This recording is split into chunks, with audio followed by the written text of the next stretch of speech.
Interfaith Dialogue on Peace, Justice and Healing at ECC Bengaluru 2025 November 15th and 16th.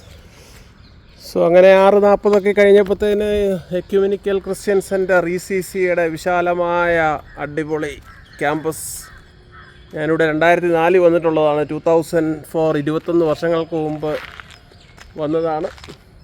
2 ദിവസം ഇങ്ങനെ നല്ല ബാംഗ്ലൂർ സിറ്റിയിൽ ഇത്ര നല്ല ഒരു സെറ്റപ്പിൽ താമസിക്കാൻ ഒക്കുന്നത് തന്നെ വലിയൊരു കാര്യമാണ്. If there is ever a paradise on earth, it is here, it is here, it is here. So the journey begins, the program begins. So ECC ക്യാമ്പസിൽ രാവിലെ 7:10 നല്ല ആവി പറക്കുന്ന ഒരു കട്ടൻ കാപ്പിയേക്കാൾ ഈ ടെമ്പറേച്ചർ 16-17 ഇപ്പോൾ ഒരു 18 ആയി കാണും. Wonderful feeling. So feels like heaven.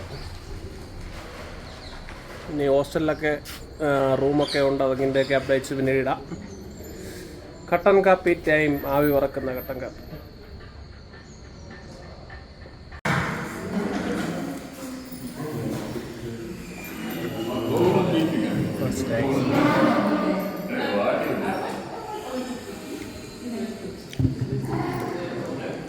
ഫാമിലിയൊക്കെ വലിയൊന്ന് അതെ മൊത്തം സപ്പതയാണ്.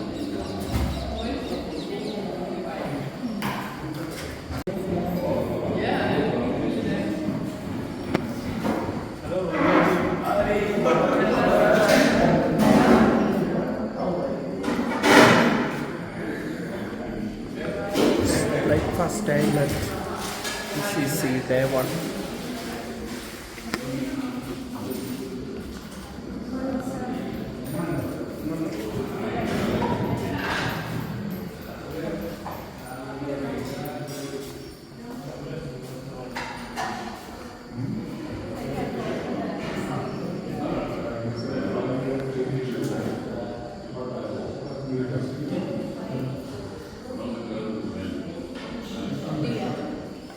So registration is going on. Time is 8:47.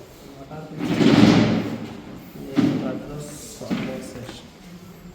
So we have to type the name, address, organization, and we will get a booklet and a pen. What is your name? John. So he is in charge. John is in charge of this registration. To extend heartfelt welcome to each and every one of you to this Interfaith Workshop on Peace, Justice and Healing, fostering dialogue and collaborative action. We are gathered here at the Ecumenical Christian Center, Bangalore, for this important 2-day workshop on 15th and 16th of November 2025. In this crucial time, our theme, peace, justice and healing, could not be more relevant. We are here today to foster meaningful dialogue and work towards a collaborative action. It is our shared aspiration that through mutual respect and understanding, we can sow the seed of harmony and healing in our communities and the world.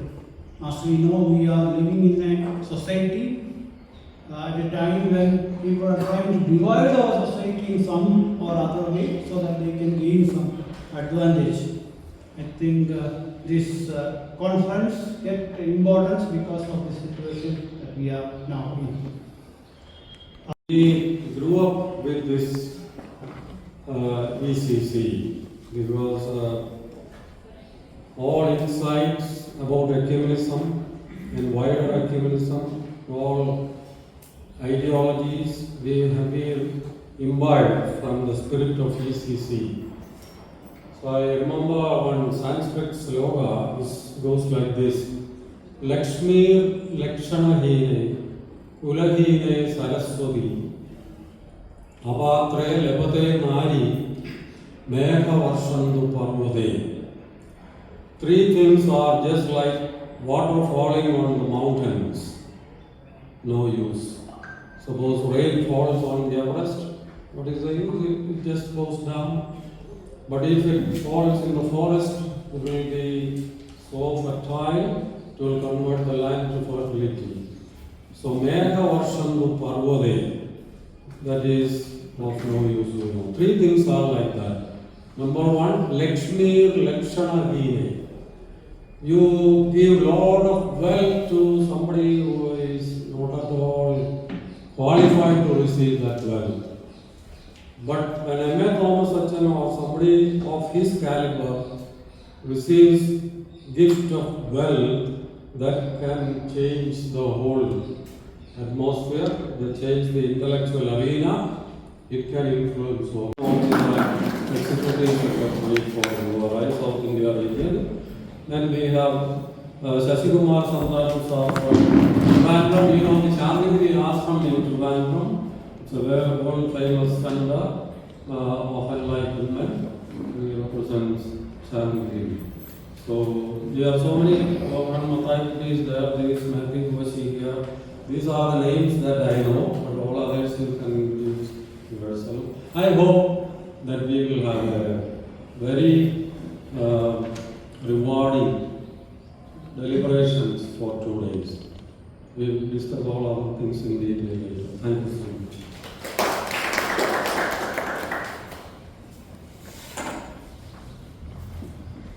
You all. You know my name because it is already announced. I am from a Keralite from Kottarakara, a retired government servant, now working for URI for the last 13 years. A social work is doing there in the during the time of COVID and the flood time and different disasters. We are meeting with the country at the South India, and we are doing so much amount of social. Hello to all, my name is Sari Svenstrup and I'm from Denmark.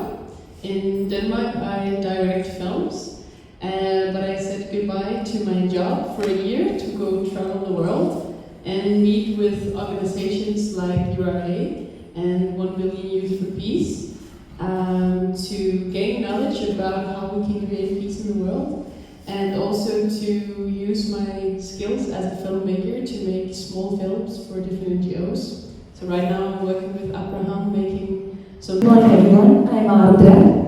I'm here representing URI, which molded me up. I have taken part in the G20 Interfaith Summit representing South India and speaking on global peace and youth dialogue there. So I am the Secretary General of 1 Billion Youth for Peace, which was founded. Good morning everyone. My name is Geetanjali Javed and I think you know my name, so I think I'm the right person to represent URI. I was born a Hindu. I followed Christianism in school and college, and then I ended up marrying a Muslim. So I have been literally in all these three religions. So basically I'm a professional storyteller, a communication coach, and EFL instructor, teaching English as a foreign language.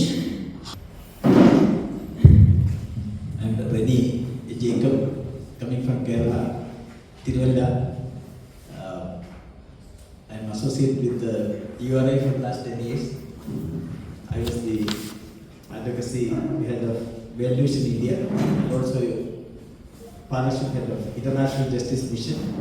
Now for the last 3 years, I am a freelance consultant in legal and development issues. I know this ECC. Good morning, my name is R. Jyotibai, coming from Kanyakumari district. I am a social worker, Tamil Nadu State Organizer URI. Thank you. Mathew Koshy is my name. Now I am engaged with URI, Regional Office as Executive Secretary and Liaison Officer since last 8 years. Prior to that, I was the Executive Director of Global World Service India by disaster in different parts of the world as a disaster management professional. I'm so happy to be here. Good morning everyone. My name is Jason, and it's such a privilege to be with all of you over these 2 days.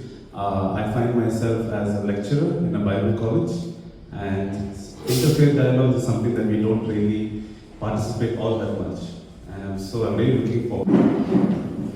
I am Dr. B.N. Naidu, Honorary Professor, Pontifical Catholic University of America, Florida, retired Chairman, Department of History, Bangalore University, and Patron, the Karnataka History Congress, twice Chairman for the History Question Paper Setting Board for IAS exams.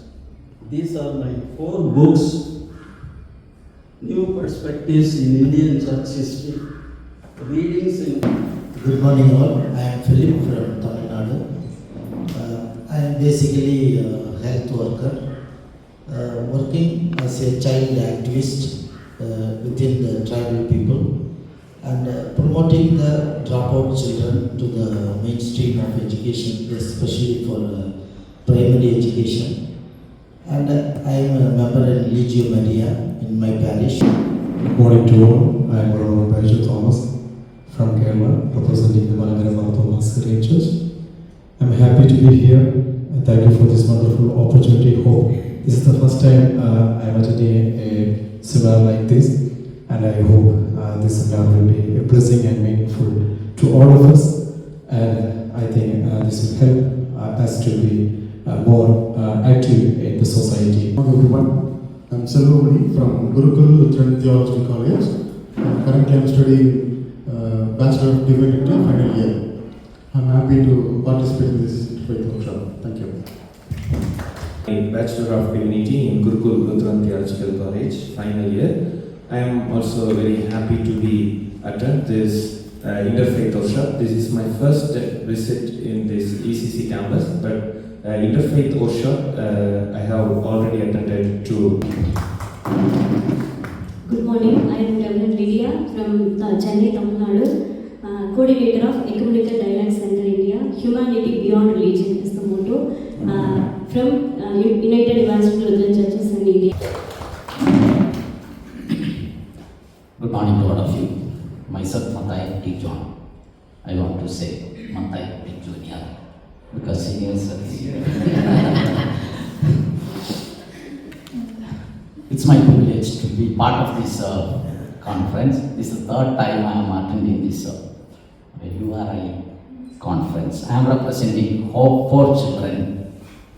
It's an international NGO that belongs to Believers Christian Church.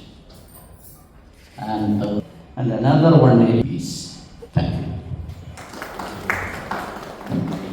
My name is Mathew Koshy. Actually, nobody invited me for this program. I saw a card, I think, on Facebook a few months ago, and I simply sent a message to him, and he accepted my request, and that is why I am here. I am a member of the Marthoma Church. I know Americans are very well, Shampi Agent also I know. So in 2004, I was here for a 7-day program. At that time, NJ Joseph was the director. So I just really wanted to experience this paradise, and that is why here. Nice to meet all the angels. Thank you. Good morning everybody. Myself is Shashkumar Shandanan. First name is Shashkumar is the official name, and Shandanan is my spiritual name given by my spiritual master, now Sri Karnataka. This founder of Shandili Asam, and from whom only I learned the basics of the interfaith activities and importance of peace. So we have started a mission, and we practically doing some activities which are helping everybody to gain the peace, which is internal and external. And I also thank you, Sri Abraham sir. My name is Joshua. I come from a place called KGF. Presently pursuing masters in the United Theological College from the Department of Mission and Ecumenism. Presently working on my research work called Dialogue as a Way of Reconciliation and Repentance. Very good morning to you all. My name is Lydia from Manipur. Currently pursuing my theological study, same department with Joshua, Mission and Ecumenics in the United Theological College. Thank you. Peace to you all in the name of our Lord and Savior Jesus Christ. First of all, thank you for giving this opportunity to introduce myself. My name is Priyanka Kalpan. I came from Odisha, Jaipur Evangelical Lutheran Church, and I'm very excited and happy to be here today. And I'm so first time I participate in this type of workshop, so I'm so excited and happy. Thank you. Good morning, everyone. My name is Kakoli Vishwas, and I came from Odisha, the same church, Jaipur Evangelical Lutheran Church, and I'm thankful to God, and as well as thank you the musician team for welcoming us. Good morning, one another. I am ICN Raju. I am from Hyderabad, ACTC, Andhra Christian Theological College. I am pursuing BD, Bachelor of Divinity 4th year. Thank you. Good morning, everyone. Myself, B. Anil Kumar from Hyderabad, Andhra Christian Theological College, student, Bachelor of Divinity. Thank you. Good morning, one another. Myself, Joseph Rai. I am also from Andhra Christian Theological College, pursuing BD final year. Thank you. Good morning, one another. I am George from Dharmapuri, Tamil Nadu. I am a social worker. I am working among the rural traditional artisans. Thank you, everyone. Now, and it is a joy to see the old friends, and also very joyful to have the prospects of having new friends for the Ecumenical Christian Center. Professor Dr. Abraham Curriculum is a pioneer in this area of inter-religious initiatives, and I thank him for this collaboration of URI with Ecumenical Christian Center. And I am glad that Mr. Bhavya Srivastava, who is part of the URI Asia region, is here. And I'm also very glad that representing the Ecumenical Christian Center, its chairperson, Most Reverend Dr. Theodosius Marthuma Metropolitan, and the Executive Committee and the Council, the Treasurer of Ecumenical Christian Center, Sri M.O. Varghese, is here. And we continue that legacy. And the last religious fellowship, inter-religious fellowship we conducted last year, which had the theme, Journeying Together in Love for Life. Journeying together in love for life.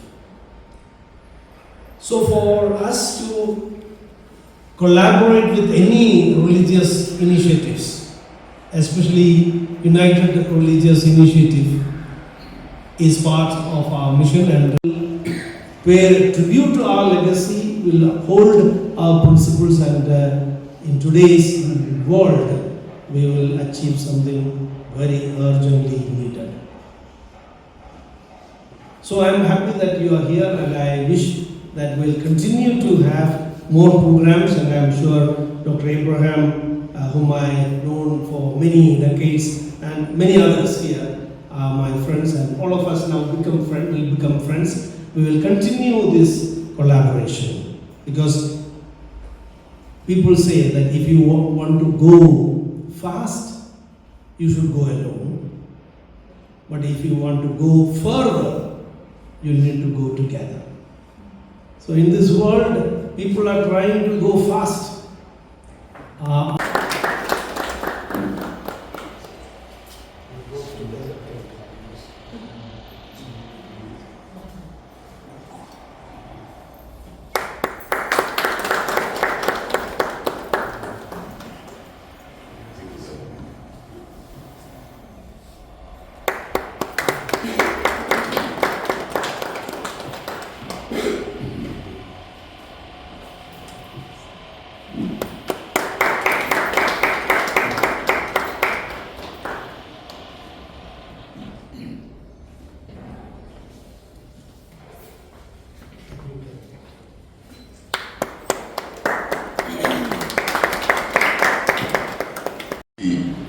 beloved participants and my dear friends. A very good morning to you all. It is my profound honor and privilege to stand before you and extend a heartfelt welcome to this sacred gathering. In a world yearning for harmony, this coming together is together of diverse faith and spirits is not just an event but a beacon of hope. I would like first to express my deep gratitude to our esteemed director, very Reverend Dr. Sharpie Thomas, for his visionary leadership and for hosting us this renowned center. My sincere thanks also. That a bishop went to a United Nations conference, inspired to start an organization where religions can work together. He started with San Francisco, and now today URI is 112 countries with more than 1100 plus cooperation circles. These 2 days are very important for everyone because it's a set of people, very diverse people. I find curious, inquisitive, very experienced, people who want to know, people who know but want to reassurance of many things. And we are sitting at a very unique place because we were talking about peace, justice and healing. And this morning from my room when cars and two-wheelers are passing and construction activities around us. So this is the ideal model for peace, justice and healing. In the vicinity you find a lot of things happening. But inside this campus you find peace. In the vicinity there are a lot of things happening which is against nature, I can say, because the construction activities, buildings are coming, roads are made, there are a lot of apartments. That many years ago, when ECC was founded, Reverend M.A. Thomas asked me to be on the advisory board. I was a student of law then in Chennai. And once in 2 or 3 months, I would take a train and come to Whitefield Station to attend the advisory committee meetings. So it's really touching for me to be back here after many years.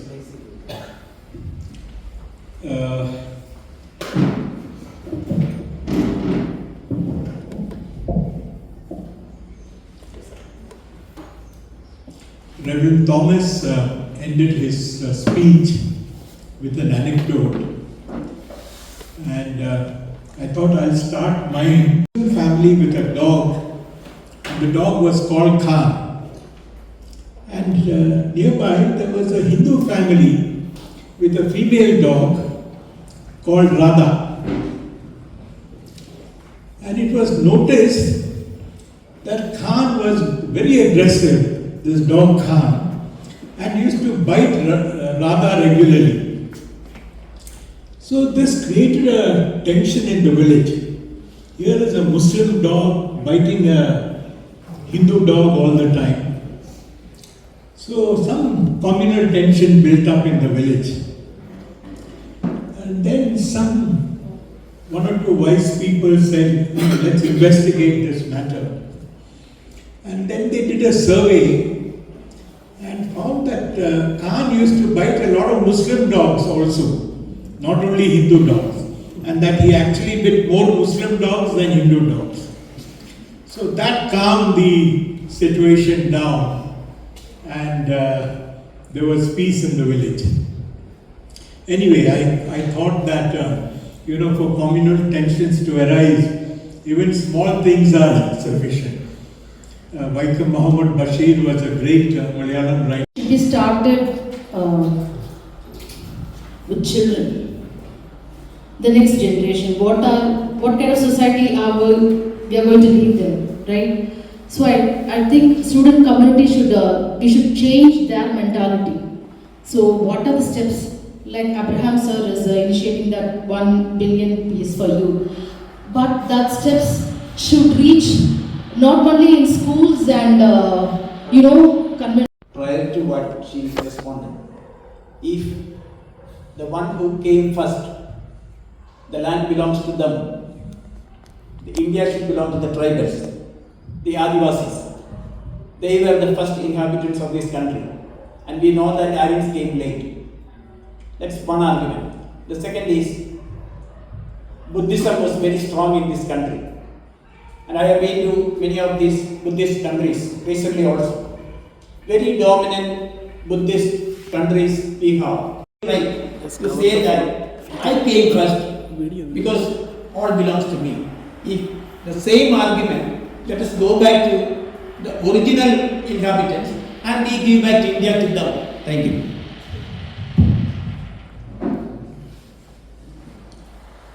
Yes, sir. As a historian, I can tell you one thing. In the olden days, when it came to the matter of writing history textbooks, politicians never interfered with history. In the olden days, when we were was. And also, governments and politicians gave full freedom to our principals in the colleges. Now the situation is totally altered. In all the committees, politicians are put.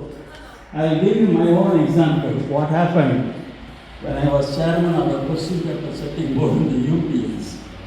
I set a question relating to famous Pandita Ramabai Saraswati. That was for 2 marks only. Actually, she deserved 25 marks question. You know the opposition I had to face in the UPSC board? People were up against me. No. Christian, maybe they were some participant. Ultimately, what came to my rescue is, luckily I carried that day for the board meeting the proceedings of the International Conference on Pandita Ramabai held in Union Biblical Seminary, Pune. I had that book with me. Then I told them, look, this is entire book on Pandita Ramabai Saraswati. I am paying glorious tribute to the great social reform and education, Braille and others as kindergarten. These are the things she introduced. Her life was full of sacrifice. And you people don't want to include even 2 marks question on her. Then luckily I carried the majority on my side, it was included. So this example tells you, this is the problem in politician. Boys are poison. All kinds of dirty things are told. If you read my book, I have discussed many of these things. I have divided the Hindus into 2 categories. Hindu number 1, who is educated in institutions founded and run by Christian missionaries. Not Mohan Bhagat, but his predecessor, when November MMXXV was alive. And there was a dialogue here in ECC. The RS was chief with all others who were interested in having dialogue. So even world war can be solved only through dialogue. So no conflicts can be resolved without dialogue. So dialogue should be, with anybody. The only point is the other person or both should be willing to listen to each other. So you are saying that we should be open to dialogue with him. I think it's high time we have a national dialogue with the top people. Because the way elections are conducted, there is no rule of law. I am very sorry to say that there is no rule of law anywhere. And the way certain communities are being treated. I mean, really mentioned about tribal communities. They are the original aborigines of India. And still they don't have land rights. I mean, it's very sad. So there is a need to dialogue with whether it is RSS or the ruling party. There is now a difference between the ruling party and the RSS. When Modi ji came in the power, the majority becomes the rulers and they were not giving any chances for the Christians, particularly the Christians and the Muslims, to enter into the group of that rulers, that is ruling community. That means that only very limited number of ministers are there, only with giving very less importance for only name they were in the political sector, but they were the most of the universities, the government itself is possible. And is in the second, third, fourth stage. What will be the treatment? As sir was talking about goody statements. Here and there some talks, dialogues. What is going to happen? I want to tell that dialogue should be in the organized way. There should be organized way of dialogues. There are far away from the reality, without knowing the reality, people are spreading hatred message, and then without cross-checking that, it is being spreading like that. So social media is one of these causes for that. What we need to do as a... You clearly spoke about the caste system and the anti-convention laws which was imposed in our Indian states.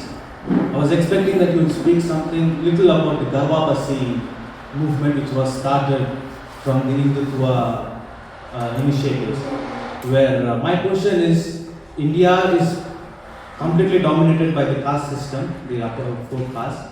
So if Garvapasi was implemented on the Dalit Christians, which Gar will they be welcomed? Is my first question.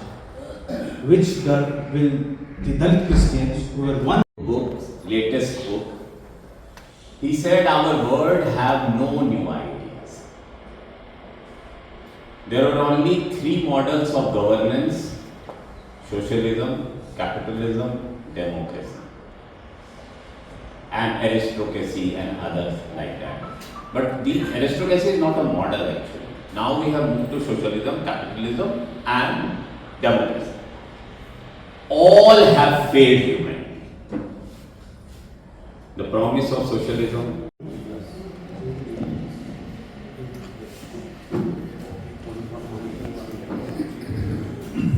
Good morning once again, and a very warm welcome to everyone present here this morning. We are truly grateful that you have joined us for this Interfaith Workshop, especially having traveled from different states and various parts of the country.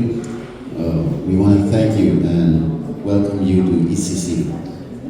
We also extend our sincere gratitude to Professor Abraham for his insightful introduction to URI. Our gratitude also goes to our director, Reverend Dr. Thomas, for his thoughtful remarks and giving and providing a comprehensive introduction to ECC. Thank you, sir. We are also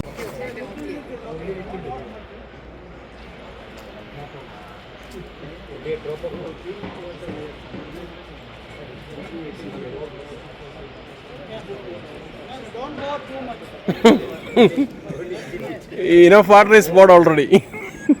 No need to overfeed the plants.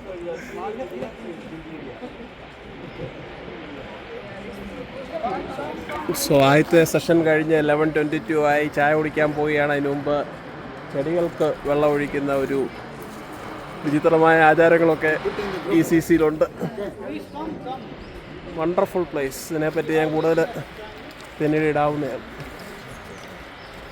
This is a special photo session after the inaugural session and all the members are here. So how was it? Are you happy? Shall we start the dialogues? Can you please come? Yes, already a photo is taken. No, he is still taking. Oh my God. I was there when he took it first. Okay.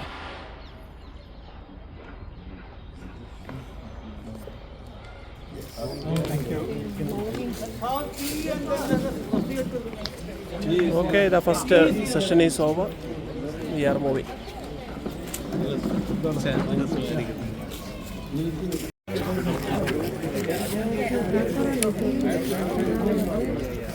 Hello, Jaipur girls.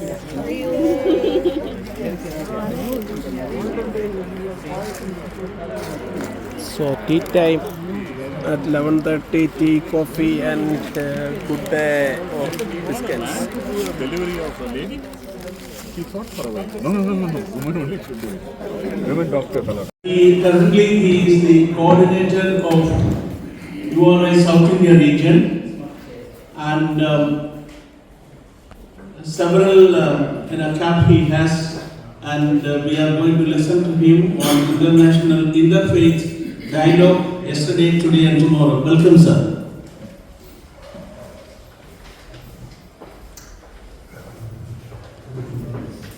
Experiential learning that happened during another dialogue session. That was the first Jewish-Christian dialogue in Asia, organized by the World Council of Churches.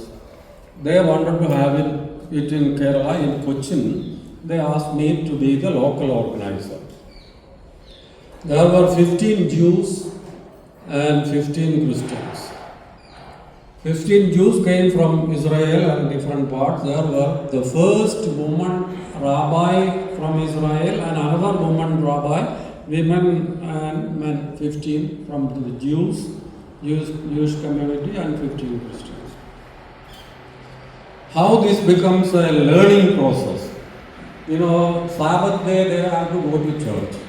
So we selected Cochin because there is a Jewish synagogue in Cochin. So we thought of organizing the Sabbath day service in the Jewish synagogue in Mattanjeri. Okay, they accepted, they were happy. What problem? They will not travel on the Sabbath day. So we had to find another hotel for them from Cochin to Mattanjeri. We had to shift them previous day because they will not travel. And then they said they will not walk more than 400 meters on that day. Again, second problem. So we had to find the hotel very near to So the main session is going on. Interfaith Dialogue, Past, Present and Future by Dr. Abraham Karikam. In the morning, we were another problem. In order to have a Jewish service, we should have 10 Jew men. And in our group, there were only 7 men. So how to have the service? We promised them to have the service in Mattanjeri, a Jewish synagogue. So we pleaded with the Jewish community there. Luckily, we got 3 other men from the Jewish community. So 10 people we got men and service was possible. But when we reached there, we did not know that before. We all reached there for the service, and these Cochin Jewish people, they said, women have to be out. Women have no entry in the synagogue. When the first Jewish rabbi from Israel and the other 2 rabbi women and others, they protested. We will walk out from the whole dialogue. If we are going to be treated like this, we don't want to be with you.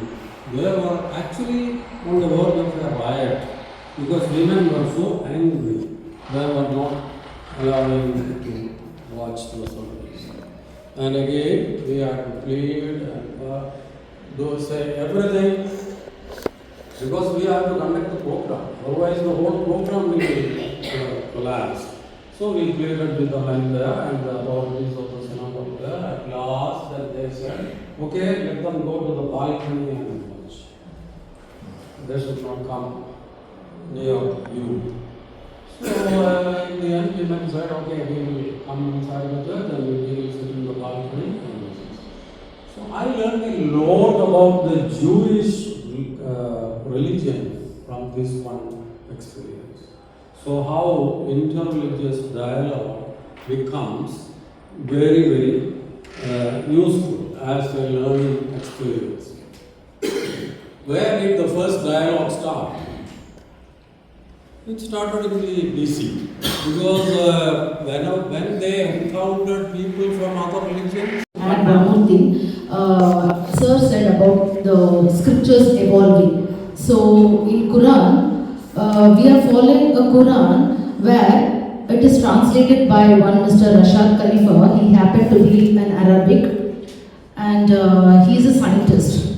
Right? He has a big political background also, but he got inspiration from God and translated from Arabic to English. The only Quran where it has the Gayatri Mantra, sir. That is a real evolution. If I had that Quran in Mecca, I think they would put us to death. So that Akbar the Great was very close that he passed the, perhaps in our history, the earliest firman, they call it firman, we call it Jivo, earliest firman prohibiting the practice of sati. It was all because of the influence the Jesuit fathers exerted on Akbar. He was very close. In fact, in those days there was even a rumor, Stalin has recorded it, there was even a rumor that some of the courtiers of Akbar feared that Akbar might embrace Christianity. He was so close with the Jesuit fathers. He was very friendly with them. Thank you for this supplementary comments. Another important thing to be mentioned is that Akbar has formed a special religion in which all the other important rules and all the qualities of the religions were combined together, and a new religion was formed by Din Ilahi. Yes, that is another important thing. Another one is that Akbar's son, one of the, I forget his name, he had translated most of the Upanishads into Persian language, and from that, recollect the past. History is very important, and I think the present government also, the party also realized that it is important to keep the history valuable. But I think we also should admit, we should also realize that we are living in a different type of age, where PR work is more important. This is engineered, the politics today is engineered. And we are talking about getting back people, it is all good, but unless we take on with the same vigor and same technicalities, maybe the methodology may be different. I think we are not going to win. But unfortunately, we are sidelining only one religion for terrorism, which is very wrong. When I spent 14 years in Afghanistan, I used to go and dialogue with Taliban every month on behalf of the NGO community. And when we say that their interpretation of Quran is wrong, to be honest with you, they can't read Quran because they are illiterates. Absolutely illiterate. The top leadership who sits in Qatar or Kandahar is illiterate. So when Taliban took over, we had great difficulty. We would ask for access for women to health centers and all that. Order was passed. But when somebody sends it through the email, the district governors can't read. So we have to practically send our own staff there to open the computer and tell them this is the order. For the beautiful presentation. It took us to, past, present, and the future even, to think about the future. And also the new holy books, that is really new for us, for me especially, to listen. And there, a lot of questions are there, but I'm not going to ask any personally, I can raise the questions. Now, actually for younger generation, you said the intellectual dialogues are there, but the actual dialogue is taking place in the family.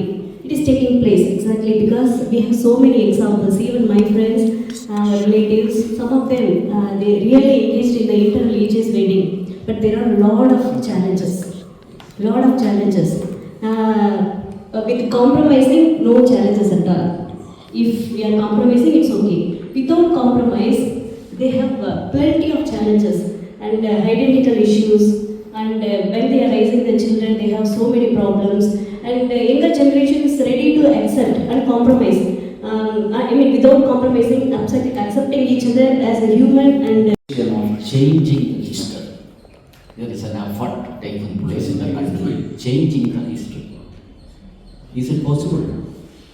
And another thing, in the dialogue we are talking about, the original history wants to be taught among the common public. That efforts wants to be made so that the reality will be coming into picture and many of the things will be resolved. I don't know whether I am telling is right or not. You can give some light on that. Thank you. Perspective is being shared from people from different backgrounds and fields. We speak a lot about the youth and how to engage the youth in these forms of dialogues. And I think that the youth right now worldwide is struggling a lot. They're struggling because of different reasons, especially in Denmark and in the Western world. We see a lot of mental illnesses.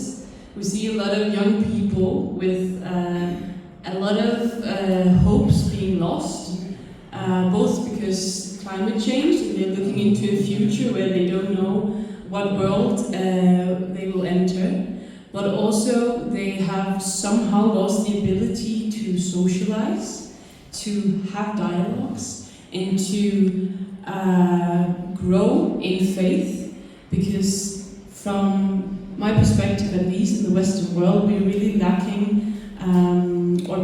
positive thoughts, like the connectors. In our society, there are connectors and dividers. We should promote connectors. This recently we are observing by the government Partition Horace Remembrance Day. Partition Horace Remembrance Day. Vibhajana Vibhushika Smarana Divas. Poetry of Kabir Das you can read in the Holy Book. So anything highlighting the universal brotherhood and things we can find in the Holy Granth. Recently there was a celebration of the Holy Granth in New Delhi, 400 years of the Holy Granth. 400 years since we got Sikh book, how they respect the Holy Book. When you go to the Sikh Gurudwara, we can say how they keep it inside the Gurudwara. They wrap with beautiful dress and keep it. So ഓരോ സെഷനും കഴിയുമ്പോൾ ECCയുടെ മനോഹരമായ ക്യാമ്പസിൽ കൂടെ നടന്ന് ഇനി ലഞ്ചിനായിട്ട് പോവുകയാണ്. It's a great scene. Super campus കേട്ടോ. ഇത് നമുക്ക് ബാംഗ്ലൂർ സിറ്റിയിൽ ഗാർഡൻ സിറ്റി എന്നൊക്കെ പറയുമ്പോൾ നല്ല മരങ്ങളും, സത്യം പറഞ്ഞാൽ ഇവിടെ 2 ദിവസം താമസിക്കണം എന്ന് വിചാരിച്ചാൽ ഞാൻ ഈ കോൺഫറൻസിന് കഷ്ടപ്പെട്ട് അന്വേഷിച്ച് സോഷ്യൽ മീഡിയയിൽ ഫേസ്ബുക്കിലെങ്ങാണ്ട് ഒരു നോട്ടീസ് കണ്ട് ഞാൻ തന്നെ റെസ്പോണ്ട് ചെയ്തതാണ്. അല്ലാതെ ഇവിടെ ആരും നമ്മളെ ഇൻവൈറ്റ് ചെയ്തൊന്നും അല്ല. ഇവിടെ വന്ന് 2 ദിവസവും താമസിച്ച് ഒരു പാരഡൈസ് എക്സ്പീരിയൻസ് അതിനു വേണ്ടിയാണ്.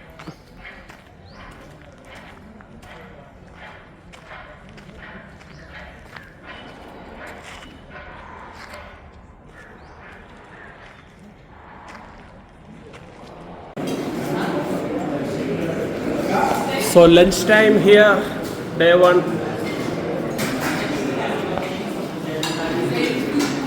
നല്ല ചോറും സാമ്പാർ. ഓക്കെ ആയ ഭായി. ചിക്കനാണോ? കബാബ്, തോരൻ, പപ്പടം, അച്ചാറ്, തൈര്, അങ്ങനെ എല്ലാം ഉണ്ട്. അച്ഛനെ ഞാൻ പിന്നെ ഇൻ്റർവ്യൂ ചെയ്തോളാം വരുന്നുണ്ട്.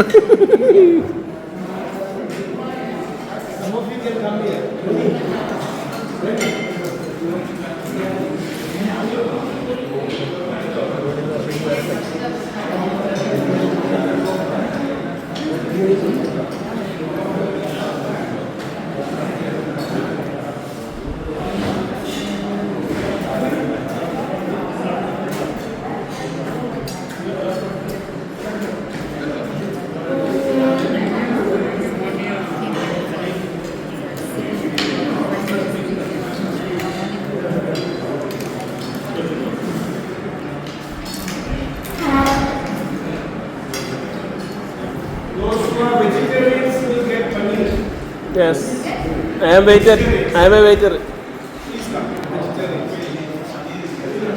So special items are there for our lunch, particularly for vegetarian option. Oh, my most favorite paneer is here. Paneer tikka or paneer kebab. Then rice, curd.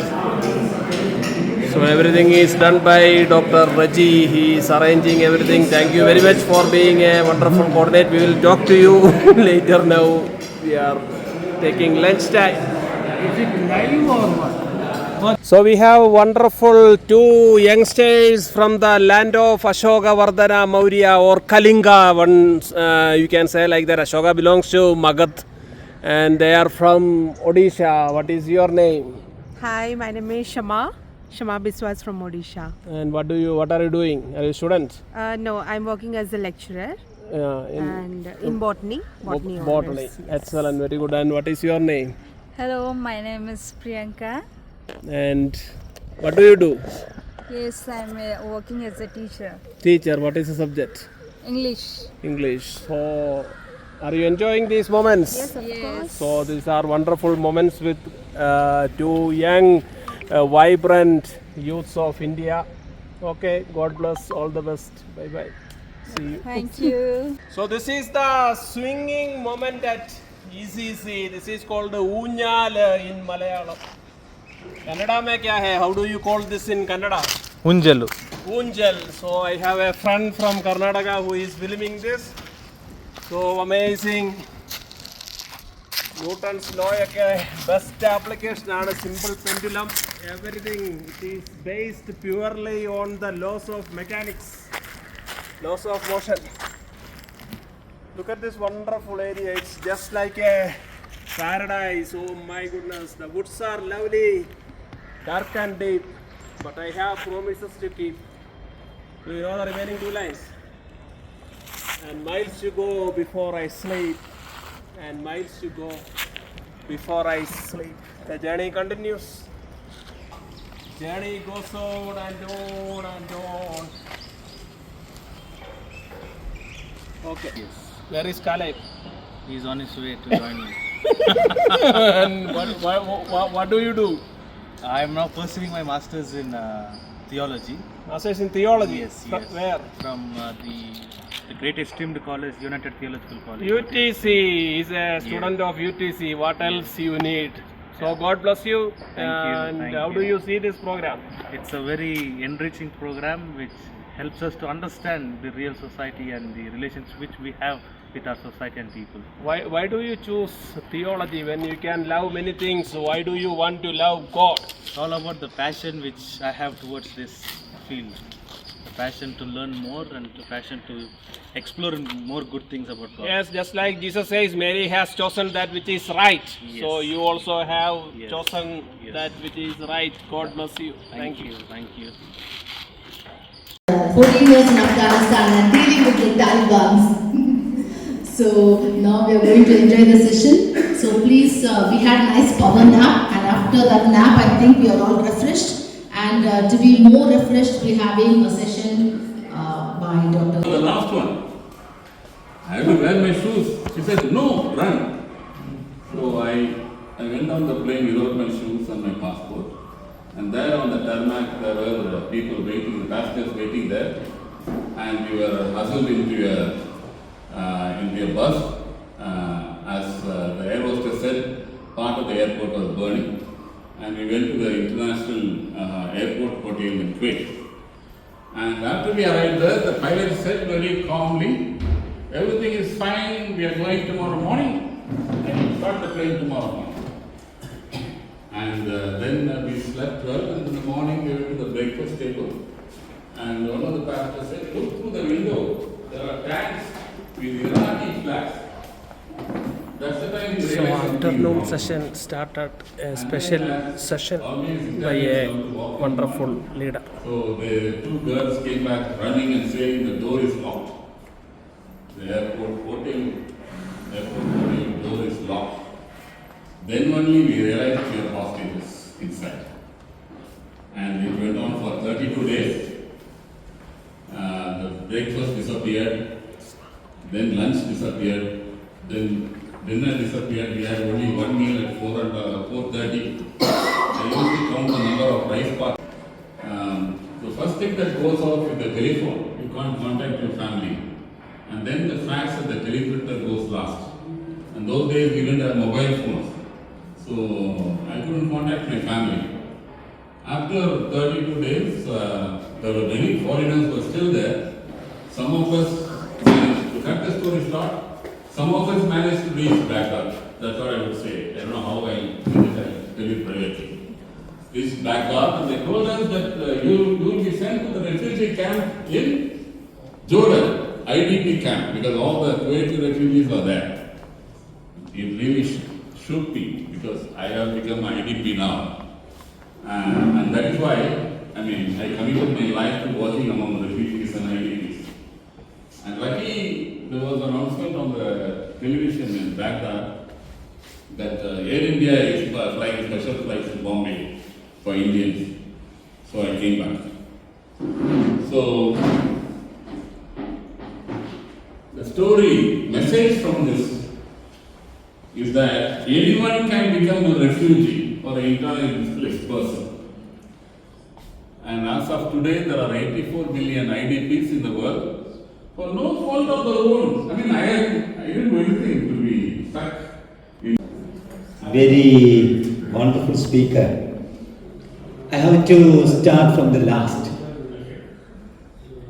That is, first they came for the socialist, and I didn't speak to them because I was not a socialist.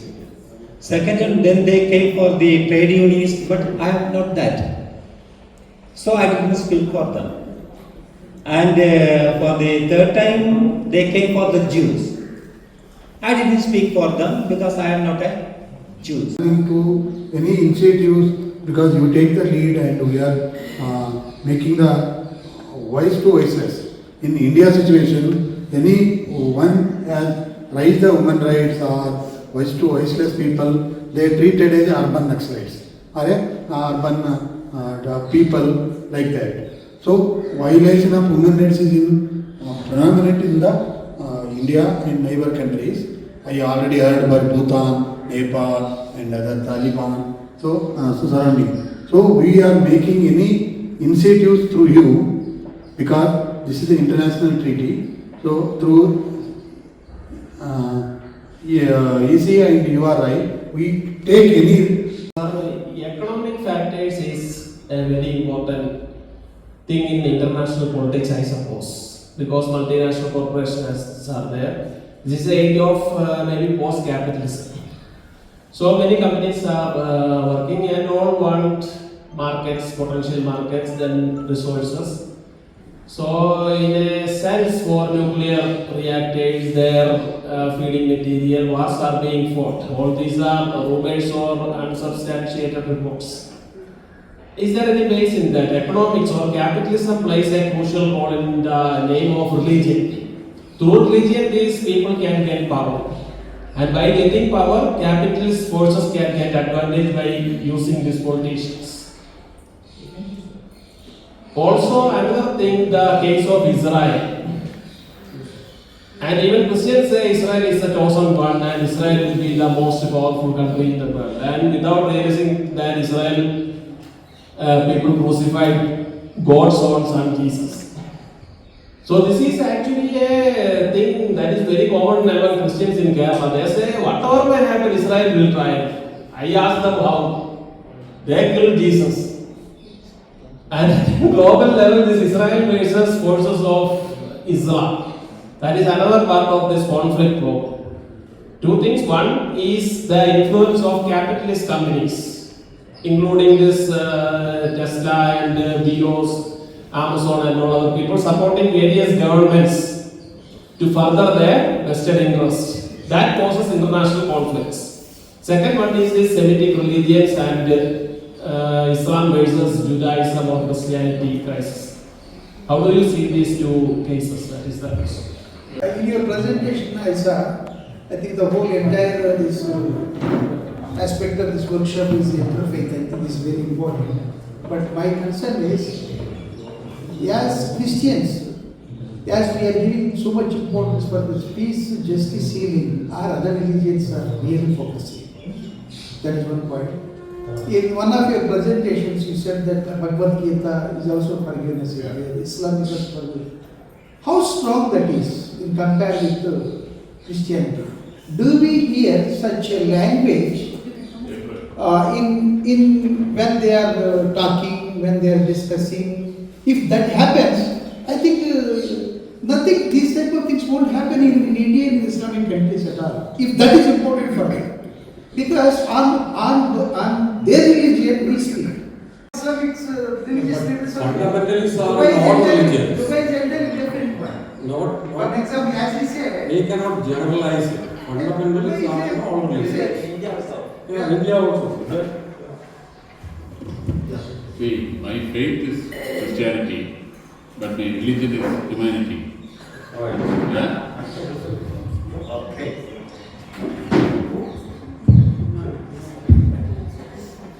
Thank you for your feedback, inputs. Thank you for your wonderful session with Dr. James Apuraj. We could imagine all the stories you told. And now we are taking a tea break. So that we can divide ourselves into 3 groups for the group discussion. Shashi sir, 1. 2.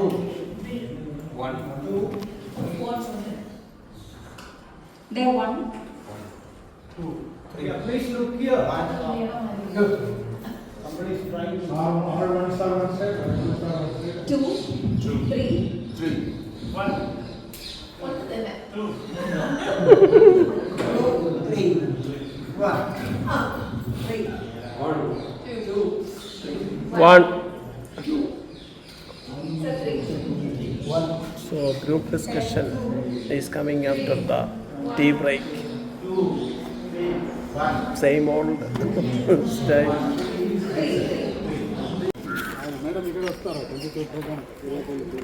So tea time. വൈകിട്ട് ചായ കുടിക്കാൻ സമയമായി, ഭക്ഷണമൊക്കെ മുടങ്ങാതെ നടക്കും, അതിന് കുഴപ്പമില്ല. So പരിപ്പ് വടയും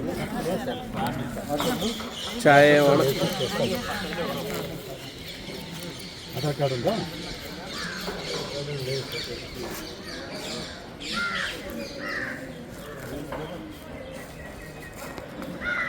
So it's time for group discussion, GD.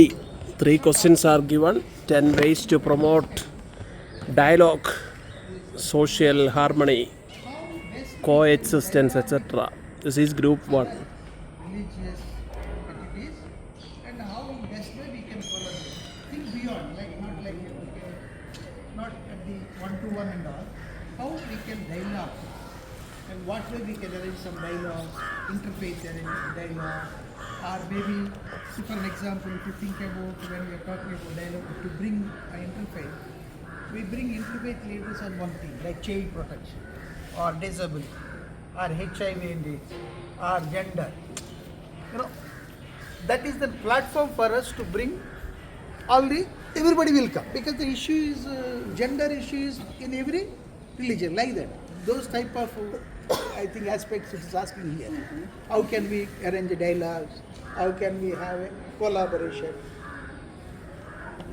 We are asked to present 10 ways, best ways to have to promote an effective dialogue and collaborative action. So one is, you say, some thematic areas we can choose, which are the common in every religion. In a conflict situation, to avoid that conflict, we need to promote dialogue. So, first of all, understand the issue. Okay, is that a point? Understand the issue. Right. Point 1. First of all, we understand the issue. The various factors that promote that. We understand the issue and the root cause. So this is group 2. Group 2. They are discussing.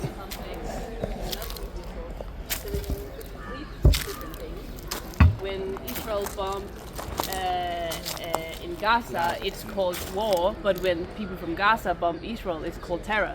So we have all these negative connotations that we use in our media nowadays, and that makes the conflict even more tense and difficult to understand.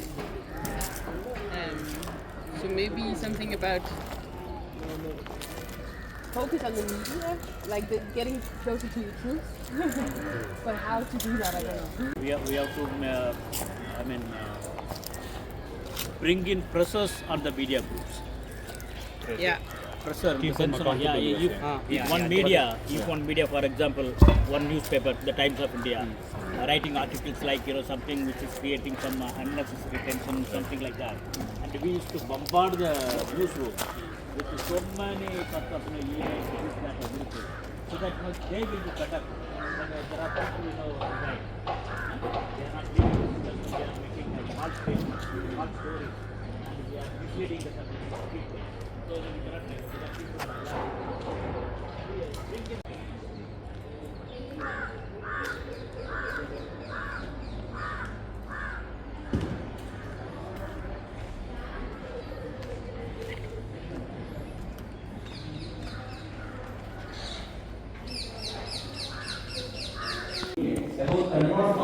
This is group 3. They are also discussing.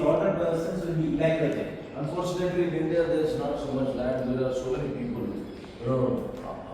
Obviously, the people, if their industry is coming up, inhabited place industry is coming up. All around, people are. Because there is a disaster or industrial accident is there, people are dying. Make it eco-friendly or smaller check dams like that. That is good to prevent the water check dams.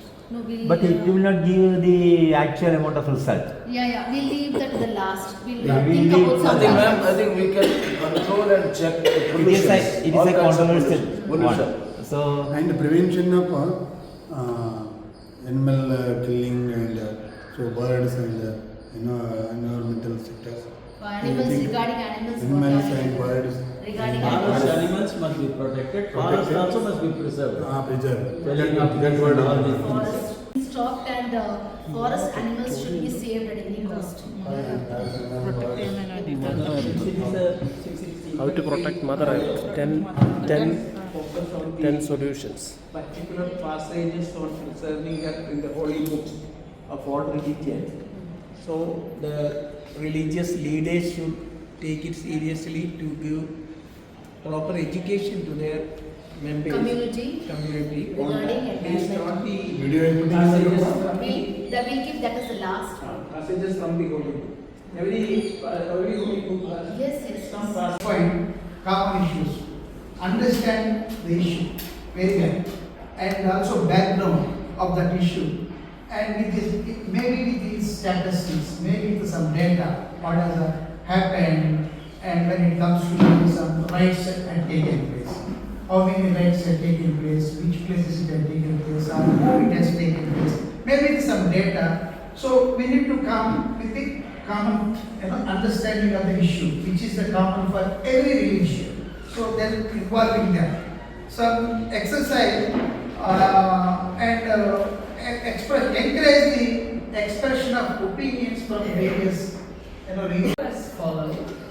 The first one we talked about is that power and money foster the majority of all the violence in the world. It's not due to religion or due to different opinions that we fight each other. Most often it's due to some sort of power clash and some sort of greedy money problem. So our first and most important point on how to reduce violence is that we need to reduce the inequality and reduce the poverty, of course. Then our second point is that it's important to keep focusing on having the feeling of community and neighborhood. We need to keep on speaking with each other, and because if we get too individualized, we forget to hear each other's opinions, and we get more justice and healing Mother Earth. So over to the three.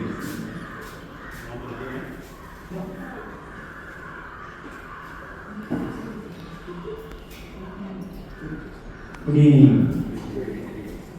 The chance is coming to the table, and 11 member group discussed the problem under the leadership of the most veteran leader, Dr. A. Naidu, and they have selected two very small leaders, little leaders. That is one moderator, Ike Ramchandran, and the speaker, it is Lydia J. from Tamil Nadu. And we will tell you the story behind it, because the justice and healing of the earth is very difficult. Anyway, we tried our level best, and I request Lydia to come over and take over. The best thing is to promote justice and healing. Forest and water bodies should be avoided to promote justice and healing of the mother earth. Reduce the emissions of carbon footprints. Planting bamboos and mangroves to reduce soil erosion. Artificial rain, that is cloud seeding, silver iodide, should be reduced. Encourage recycling of used plastic and reduce the use of plastic if possible in all ways. Encourage eco-friendly constructions. Reduce haphazard manner of construction, and excessive use of natural resources can be reduced. And seventh one, improve rainwater harvesting and it should be made mandatory legally. The eighth one, the excessive use of natural and forest resources to be controlled by government and local authorities by making. Congratulations all groups, wonderful work, and in our report for the conference we will include all these points so that we can make use of it in the future. So now it is free time, we will come back here for our cultural presentation at 6:30. 1 hour. Dance, and we are going to join the dance and other things and all. So the beautiful gift God has given to us is a smile. Can we smile by seeing each other? Smile, smile, smile. So we'll start saying the number. When the number, 7 comes, so you should not say 7, rather you should keep quiet, silent. 7, 14, 21, something like that. When it comes multiple 7s, you should not say any word. You should keep. I know multi-talented. 7 up. Especially chosen you, and we are so happy. Please encourage, ma'am. Please clap. Thank you so much, ma'am. One is Sam, another Ram. For the parents, there are 2 children, one Sam and Ram. They were all playing They were shepherds. இது உண்மை சம்பவம். This is a true fact. Valliyur பக்கத்துல இவங்க ஆடு மேய்க்க போனா ஒரு வாரம் கழிச்சு தான் வீட்டுக்கு திரும்ப வருவாங்க. In the place of Valiyur, they went to shepherding the sheep, and after week only they will come back to home. அவங்க ஆடு மேய்க்க போகும்போது அவங்க அம்மா வந்து அவங்களுக்கு உணவாட்டு சப்பாத்தி கொடுத்துட்டு இருக்காங்க. மூத்தவனுக்கு 5 சப்பாத்தியும் இளையவனுக்கு 3 சப்பாத்தியும் கொடுத்துட்டு இருக்காங்க. When they are going to shepherding, mother has given them chapati for elder 3, 5 and for younger 3. அருமையில் வாழ்பவன் என் நண்பன், வருத்தத்தில் இருப்பவன் சகோதரன், அல்லல் படுபவன் என் நண்பன், ஆபத்தில் இருப்பவன் சகோதரன், காரணம் அவனும் மனிதன், ஒவ்வொரு மனிதன் என் நண்பன், ஒவ்வொரு மனிதன் சகோதரன், பிறகுலம் சேர்ந்தாலும் என் நண்பன், பிற இனம் சேர்ந்தாலும் சகோதரன். To be the host of today's cultural evening, and my name is David, down will live in short, David J. Hoki, and here is my beautiful co-host. Please introduce. Hello everyone, good evening. My name is Shama. Throughout the day, we engage with a lot of ideas and how to live these beautiful words in a better place. So this evening we will entertain, we will enjoy, and we will share our lovely tradition. So in order to do that, we have order of the programs. So I request my co-host to read out the order of the program once for all of us. Okay, that's right, Devi. Like culture is the vibrant thread that weaves together the transparency of humanity. Tonight is all about experiencing joy, harmony, and healing through music, movement, and story. Right. So let's kick things off with an offering that speaks to the soul to set the mood of peace and reflection. And we invite Telugu and Tamil friends to the stage to perform a traditional Tamil bhajan. So please give them a warm welcome with applause to them. Brother and sister from Telugu, you can have the stage.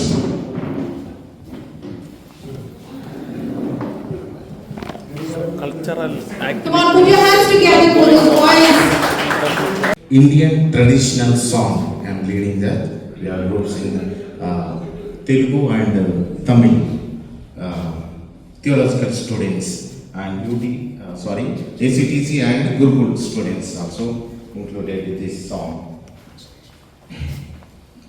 Jai Jagadish Namo Jaya Taraka Deva Namo Jai Jagadish Namo Jaya Taraka Deva Namo Pujita Vandita Isha Aikyata Shakti Namo Jai Jagadish Namo Ishu Taraka Shakti Namo Jai Jagadish Namo Taraka Shakti Namo Jai Jagadish Namo Sharanam Sharanam Sharanam Anantam Pavanatma Namo Jaya Pavan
Infosys Director Narayan Moodi's wife, and beautiful story. And I tell stories where there is which unites people in the audience. So Here's a story. But for that, in betel nut, what do you say in Tamil? We say vettala for betel nut, betel leaves. In Malayalam, what do you say? Vetta. Vettala. Okay. In Kannada? Kannada, no betel. Kannada. Vettala. Vettala. Okay. Malayalam? Vetrila. Okay. Paku, what do you say? Paku. Paku, Malayalam. Paku. Kannada paku. Adige. Telugu? Telugu, paku, what do you say? Vakka. Okay. Sunnambu, limestone. Sunnambu, Malayalam? Chunnambu. Telugu? Kannada Sunnambu. So this story is about Pan, a folktale retold by Sudhamurthy. So obviously it should have been in Kannada. And for Sally, somebody should explain the concept of eating betel. So Sally, we eat betel nut leaves with areca and limestone after having food, especially in weddings and gatherings. This is a practice which happens in Asiatic countries like India, Bangladesh, Pakistan, Singapore, Malaysia, right? We have this habit. So here goes the story. So once upon a time, there were two brothers, Banu and Veer. Banu was the elder and Veer was the younger one. They were orphaned at a very young age. Banu, being the elder one, brought up Veer as his own son. Years passed, Banu got married to the beautiful Bharati. And so Bharati and Banu brought up Veer as her own son. The whole village looked up to the family for all the godliness and goodness in them, for the love, laughter, everything, the discipline, everything. But Saturn plays a role through some bullies in the village.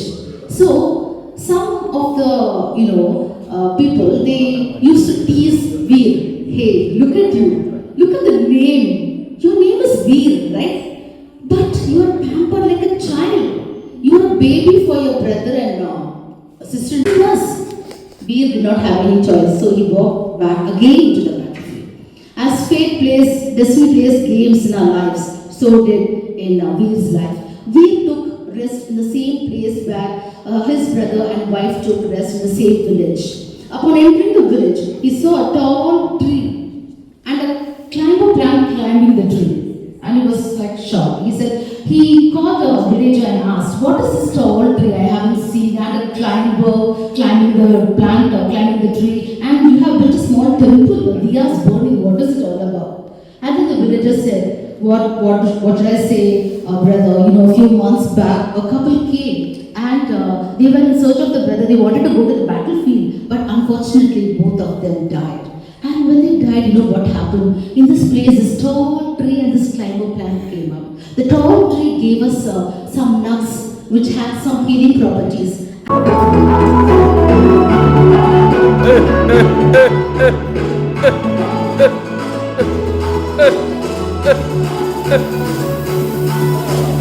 அற்புதம் அதிசயம் இந்த ஆண்டு நடக்க போகுது.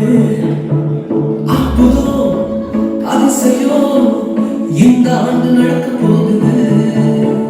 கவலைப்படாத கவலைப்படாத கவலைப்படாத கவலைப்படாத.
training program. Just see what is happening here with the religious, the leaders and with the different religions. See what is happening. Okay. That is Musalmanai, Christianiyai, nammale kandanariyadai,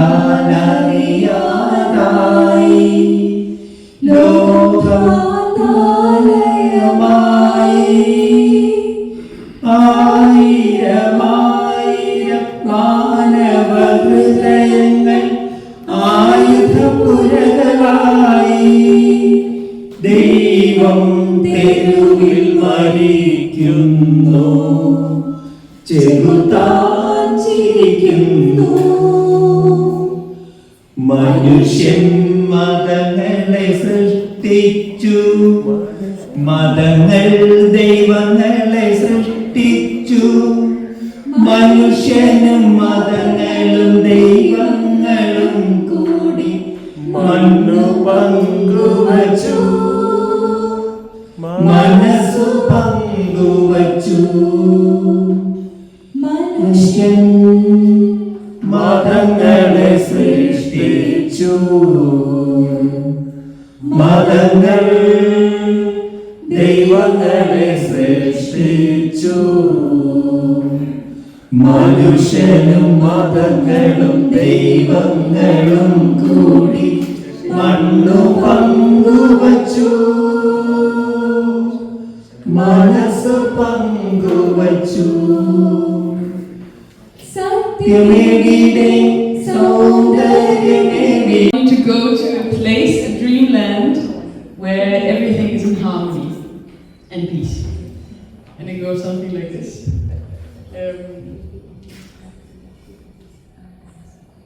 Thermomelt till ett drömmeland. Thermons mange drømme. Tag mig ud i det store hav. Der hvor man kan svømme. Tag mig med til Tiruvalla. Tag mig med, tag mig med, tag mig med. Hvis det er der, hvor man ikke bare skal passe sig selv. Tag mig ud i den grønne skov, der hvor man kan spire. Tag mig med ind til storbyens hjem, der hvor man kan larme. Tag mig med til Tiruvalla. Tag mig med, tag mig med.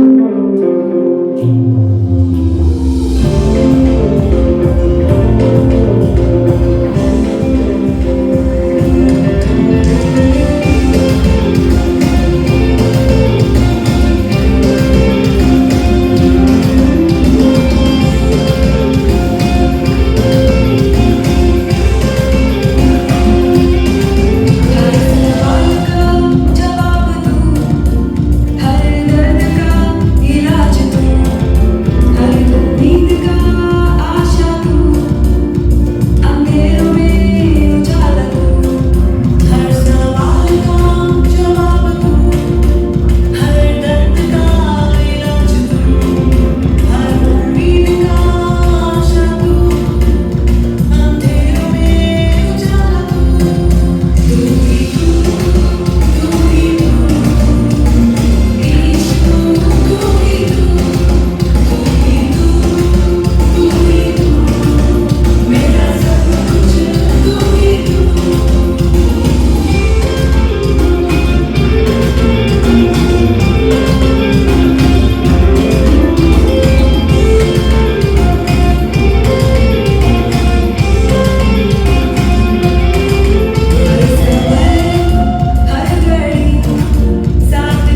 ചക്രത്തുണ്ടായി കണ്ടയ്യ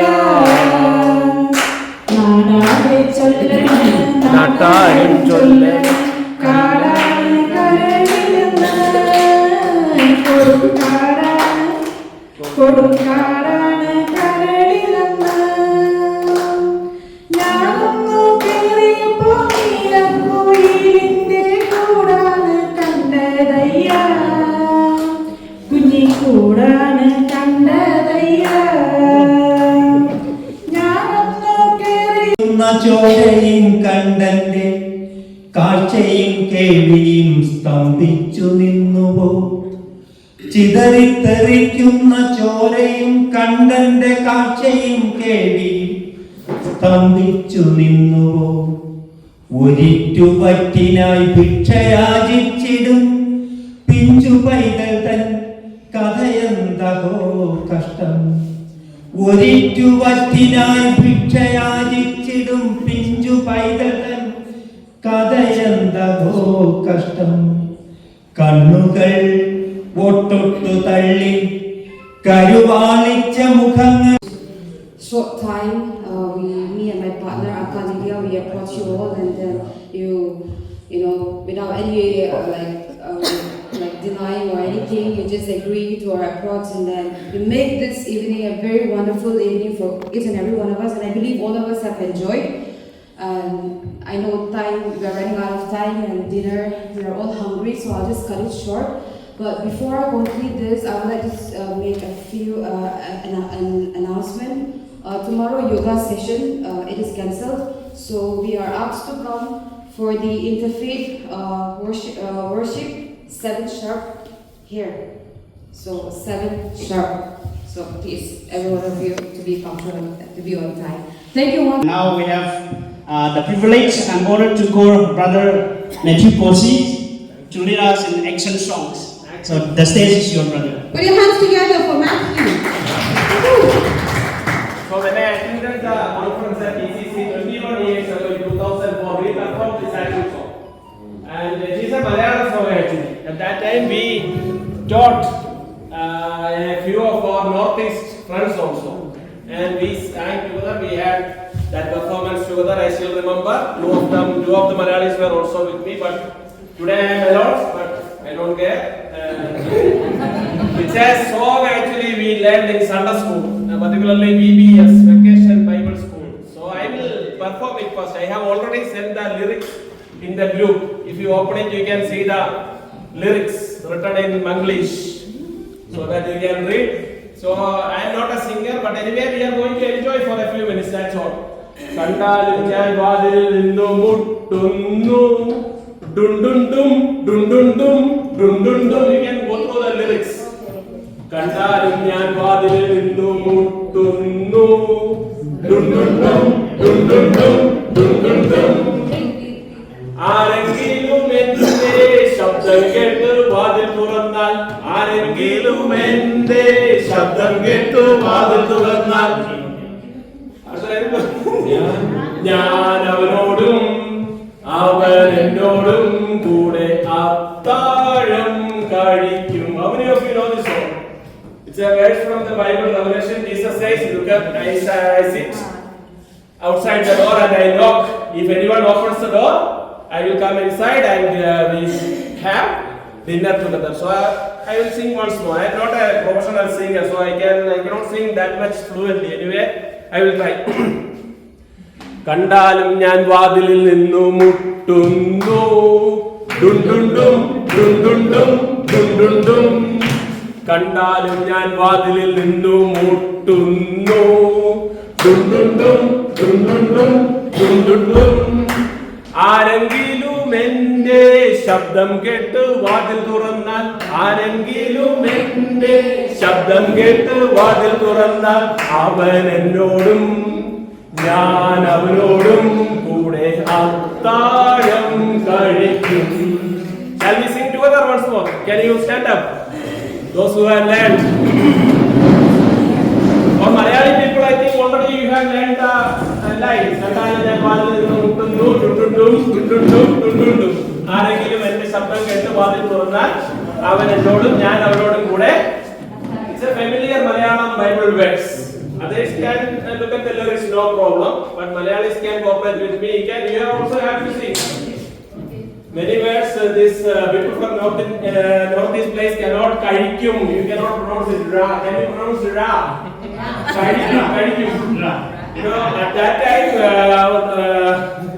Vadil in the Mutunu, many of my friends pronounced it Vadil in the Mulunu, some pronunciations were there. When I tried to teach students who did not know Malayalam. Okay, let us do once more. Kandalim njan vadilil ninnu muttunnu. Dundundum, dundundum. Just dundundu is anybody. ആരെങ്കിലും എന്റെ ശബ്ദം കേട്ട് വാതിൽ തുറന്നാൽ, ആരെങ്കിലും എന്റെ ശബ്ദം കേട്ട് വാതിൽ തുറന്നാൽ, അവൻ എന്നോടും ഞാൻ അവനോടും കൂടെ ആഹാരം കഴിക്കും. അവൻ എന്നോടും ഞാൻ അവനോടും കൂടെ ആഹാരം കഴിക്കും.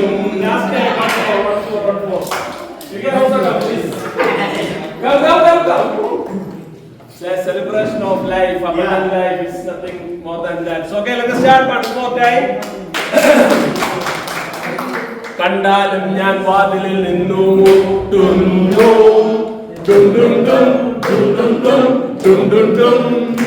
കണ്ടാലും ഞാൻ വാതിലിൽ നിന്നു മുട്ടുന്നു.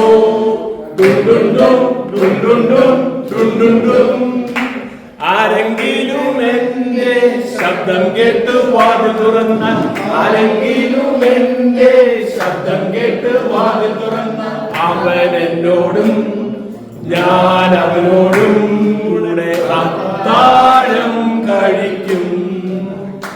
അവൻ എന്നോടും ഞാൻ അവനോടും കൂടെ അത്താഴം കഴിക്കും. Thank you very much. So dinner time at ECC. Dinner കഴിക്കാനുള്ള ശ്രമത്തിലാണ്. Good dance. So again we have rice,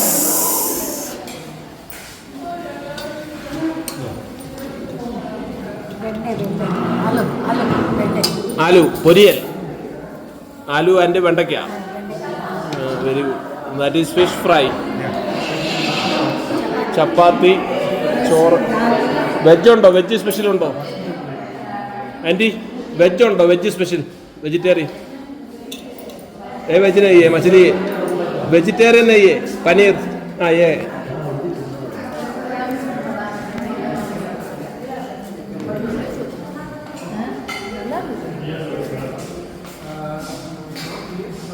If you want any tip, நீங்கள் நாகல் வரத்தில் வாங்க. எங்கள் வீட்டிலேருந்து 40 கிலோமீட்டர் தான்.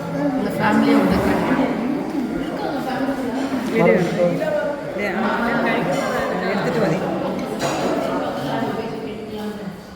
मछली कैसे है? How is the fish? Very nice. Very spicy. Very nice. No, not spicy. Not spicy, but it looks like spicy. Okay, fine.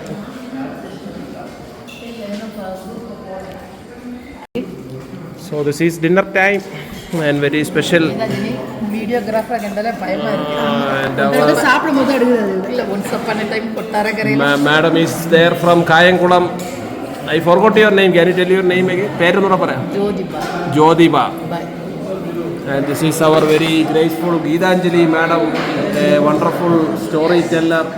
So she is also in a sense connected with the Gurudev Tagore ji. I said we run Vishwabharati Study Circle. Great. So time is 9:15, 15th November 2025. Saturday I am in ECC campus Bengaluru. സുന്ദരമായ ഈ ക്യാമ്പസിൽ hostel number 2 ശരിക്കും ഒരു നല്ലൊരു കാട് പോലെ. It's amazing. പാമ്പൊക്കെ ഉണ്ടെന്ന് already വാണിങ്ങി വന്നതാണ്. നമ്മൾ കാണാത്ത പാമ്പൊന്നുമില്ല, അത് വേറെ കാര്യം. അപ്പോൾ അവിടേക്ക് കിടക്കാൻ പോവുകയാണ്. എല്ലാവർക്കും ശുഭരാത്രി, സുഖനിദ്ര. നാളെ രാവിലെ ഹോസ്റ്റൽ 2 ഡബിൾ റൂമാണ്. ഞാൻ തന്നെ ഉള്ളൂ. ഇതൊക്കെ പഴയ ബിൽഡിങ്ങാണ്. അതിൽ നല്ല കംഫർട്ടബിളായ 2 മുറിയും ബാത്റൂമും എല്ലാം ഫെസിലിറ്റീസും ഉണ്ട്. നല്ല പഴയ മാതൃകയിലൊക്കെയാണ് കെട്ടിടത്തിൻ്റെ പണി. ചാർജിങ് ആണ്, ഗാർമിൻ വാച്ച് ചാർജ് ചെയ്തുകൊണ്ടിരിക്കുകയാണ്. അതുകൊണ്ടാണ് 9:24 കാണിക്കുന്നത്. കുളിക്കണോ വേണ്ട എന്നൊരു വല്ലായ്മ പോലെ. രാവിലെ ഇട്ടതാണ്, രാവിലെ 8 മണിക്ക് എടുത്തിട്ടതാണ്, ഇതുവരെ ഉരിയോ ഇല്ല. ശരി, രാത്രിയിലെ നല്ല ഉറക്കമായിരുന്നു. രാവിലെ 5:15 സമയം. ടെമ്പറേച്ചർ 18 ഡിഗ്രിയാണ്. പാരഷൂട്ട് കോക്കനട്ട് ഓയിലിൻ്റെ ഫ്രീസിങ് പോയിന്റ് 20 താഴെയാണ്. ലിറ്ററലി ഒടിച്ചെടുക്കുക എന്ന് പറയുന്നത് കേട്ടു. എണ്ണ അങ്ങനെ ഒടിച്ചെടുക്കേണ്ട ഒരവസ്ഥയാണ്. ഡൽഹിയിലുണ്ടായിരുന്നപ്പോഴും ഇതേ എക്സ്പീരിയൻസ് ഉണ്ടായിരുന്നു. സോ അങ്ങനെ ഒടിച്ചെടുത്ത എണ്ണ പിന്നെ കൈവെള്ളയിൽ വരുമ്പോൾ എണ്ണയുടെ ടെമ്പറേച്ചർ അങ്ങ് കൂടും. പിന്നെ അത് പതുക്കെ മുഖത്തും തലയിലും ഒക്കെ തേച്ച്, മലയാളീസ് പണ്ട് തൊട്ടേ 2 നേരം കുളിക്കുക എന്നുള്ളതൊരു ശീലമായിപ്പോയി. അതുകൊണ്ട് രാവിലെ ഈ തണുപ്പത്ത് ചൂടുവെള്ളമൊന്നുമില്ല, കുളിച്ചിട്ട് കാണാം. And today is a Sunday. Time is 6:40 and this is day 2 of our conference at ECC. This wonderful, amazing. Oh, this is nature at its best. You know, in the Bengaluru city, such a place, this is a paradise. We have to pay for the oxygen that we get from here. This is a wonderfully amazing place. So, day 2 is on. Okay. So again, black coffee time. Day 2. Very hot black coffee moment. So our Abraham Karikam sir is here, sir. Good morning, sir. Good morning. കട്ടൻകാപ്പിയുടെ ചൂട് നുകരുകയാണ്. Sir, you took a wonderful class, the global perspective. It was good. How do you see your experience with this initiatives? Yeah, our Interfaith Workshop is going on very well. We had excellent presentations yesterday from Dr. Sam P. Thomas, the director, then our Arpudaraj sir, Siddhartha sir from Pipelry Fireflies. So many presentations, and we had so many other interactive sessions also. Everything is going on very well. So second day will be amazing, and we are looking forward for a wonderful culmination, you can say, and there will be a paper presentation, something like that. Outcome of this conference will be published as a report. Yes. And a statement also. So everything has a purpose, a meaning. We our faith. Last night, when I thought about this morning devotion, a few thoughts came to my mind. That we all pray to God. We believe in God. What is God? God is spirit. If I am wrong, please correct me. God has no. Good morning, everyone. For the Danish prayer, I welcome Ms. Sally Svenstrup. For the Christian prayer, Ms. Shama and Ms. Priyanka. For the Hindu prayer, Mr. P.K. Ramachandran. Buddhist prayer, Mr. Mathew Koshy. For the Muslim prayer, Ms. Geetanjali Javed. And for the Hindu prayer, Mr. Shashikumar MD. I invite all of you for the interfaith prayer. Fader vor, du som er i himlen, hellige vor dit navn, komme dit rige. Ske din vilje som i himlen, således også på jorden. Giv os i dag vores daglige brød, og forlad os vores skyld, som også vi forlader vores skyld. Led os ikke ind i fristelsen, men fri os fra det onde. Til dit er riget og magt og ære. This is a hymn in Odia, and this is a prayer song.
Namaste. Om Guru Brahma, Guru Vishnu, Guru Devo Maheshwara, Guru Sakshat Parabrahma, Tasmai Sri Gurave Namah. Om Sarvamangala Mangalye Shive Sarvartha Sadhike Sharanye Trambake Gauri Narayani Namostute. Om Shanti, Om Shanti, Om Shanti.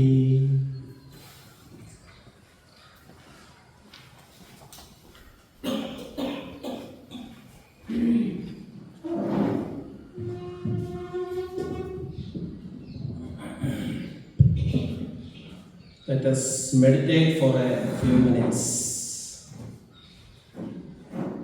We can close our eyes. Closing the eyes means focusing more on God, the ultimate being. Religion has gods, but God has no religion. There is only one God.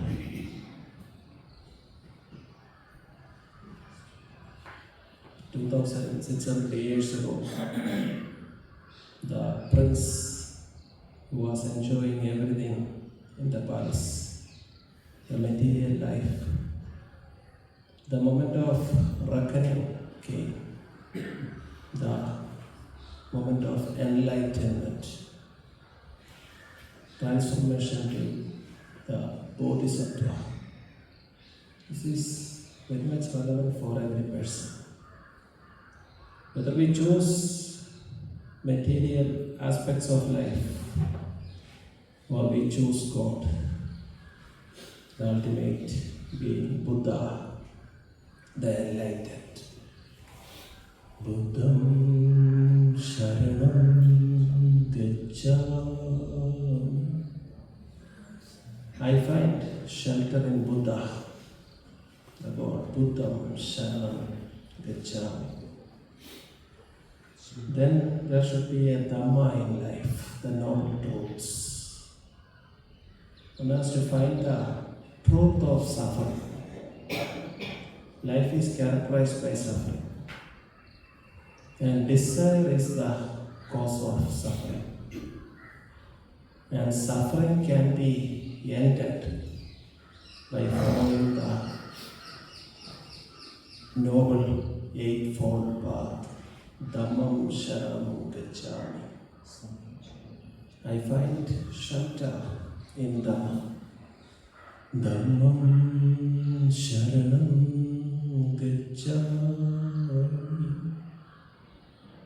So the Buddha is there, Dhamma is there. But for common people, day-to-day activities, we need the association of noble people, good people, who would help us to reach this Dharma and Buddha. Sangam Sharam Gacha. The noble eightfold path of right view, right resolve, right speech, right action, right livelihood, right effort, right mindfulness, and of course right meditation. This is the moment we are in the city. We meditate the moments of enlightenment. Buddham Sharanam Gacchami. Those who wish to chant can repeat after this. I will start once more. Buddham Sharanam Gacchami. You can recite if you want. Buddham Sharanam Gacchami. Dhammam Sharanam Gacchami. Dhammam Sharanam Gacchami. Sangham Sharanam Gacchami. Sangham Sharanam Gacchami. It's all about meditating the Buddha, the Dhamma, and work with the Sangha. Thank you. For the Islamic prayer, reading Al-Fatiha. This Al-Fatiha is like our Father in heaven, the Christian prayer, and Gayatri Mantra. It is like similar. I will tell the meaning and then recite the prayer. In the name of God, most gracious, the most merciful. All praise is for God, the Lord of all worlds. The most gracious, the most merciful, Master of the day of judgment. You alone we worship, and you alone we ask for help. Guide us to the straight path, the path of those who are blessed, not of those who have incurred your wrath, not those who have gone astray. The Arabic version. Bismillah ar-Rahman ar-Rahim. Alhamdulillahi Rabbil Alameen. Ar-Rahman ar-Rahim. Maliki yawmiddin. Iyyaka na'budu wa iyyaka nasta'in. Ihdina siratal mustaqim. Siratal ladina an'amta alayhim ghayril maghdubi alayhim waladdallin. Amen. Thank you.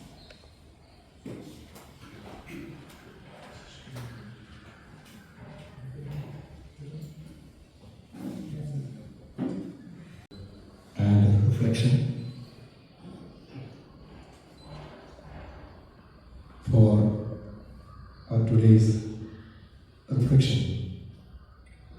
I wish to draw your attention to a profound encoder from the Holy Scripture, the book of St. John chapter 4. And that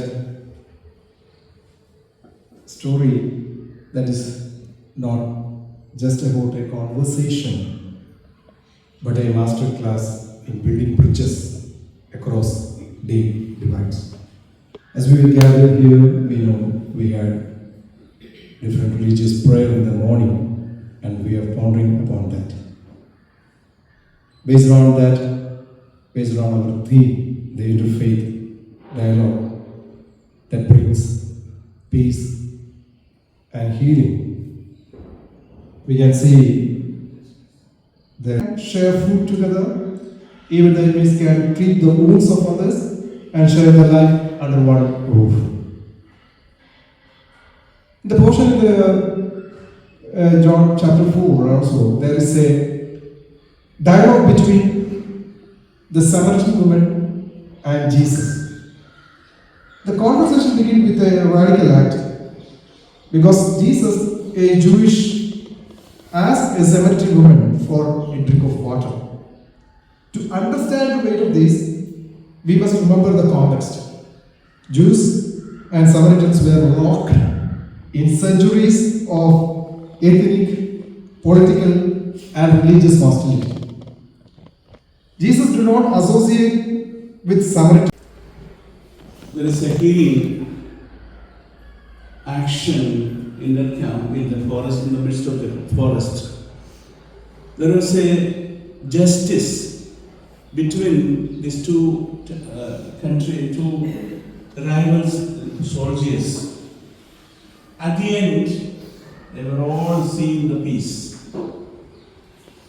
This is what exactly the message we get, and this is the cream of these workshops we are all expecting. This is what we can take forward in our life, in our areas of actions.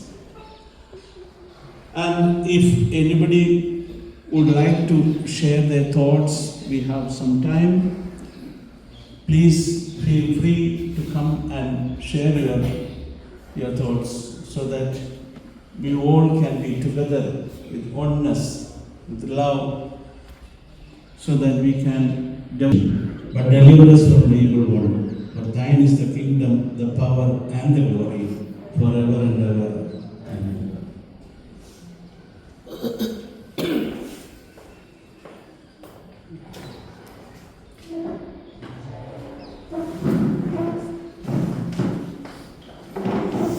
Thank you for every one of the friends who share prayer and time of reflection. More than all that is being together that is more valuable. Enjoying the presence of God. We will think differently, not necessarily we are free in our thought pattern, but there are also unified patterns that leads us forward. I think we are blessed to have company of friends from various faith backgrounds, various places. We are happy, and let's carry the message that is shared through the what is reflected in the strategy to spend the day, make what bless all of us. So once again, I express my thanks to everyone who participated.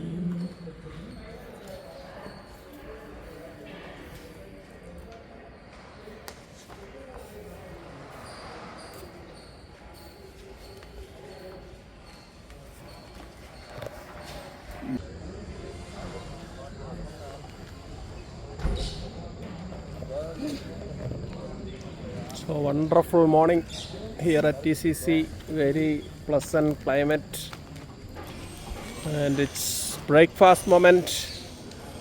This is the 16th day of November 2025, Sunday. Time is 7:57 Indian Standard Time.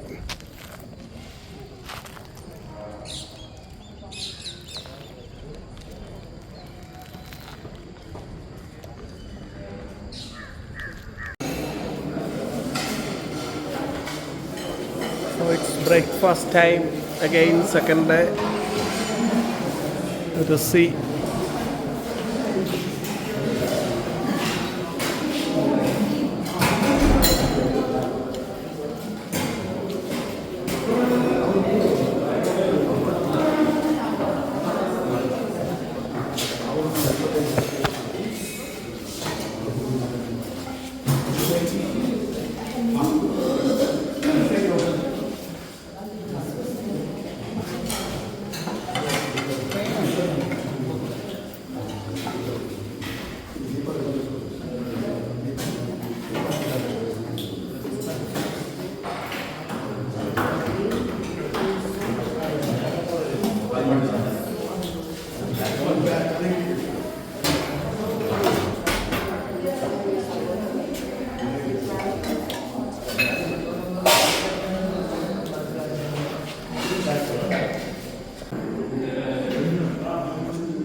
second day morning and we have two wonderful friends here at our conference. Shall we meet them? Would you please introduce yourself, your name? My name is Mr. Saranappa Barsi from CEO of Sadhana Raichur URI Sindanur district Karnataka.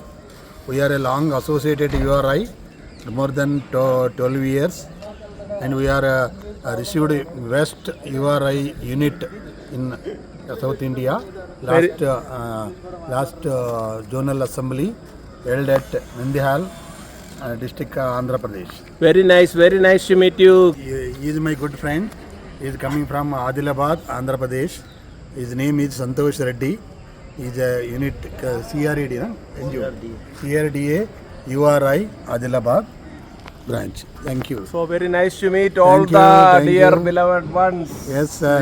We move together. We move together. Go together and interfaith. Extremely privileged to be with our most respected sir. Sir, please introduce yourself. You are a very good. Dr. B.N. Naidu, retired chairman, Department of History, Bangalore University, and honorary professor, Pontifical Catholic University of America, Florida.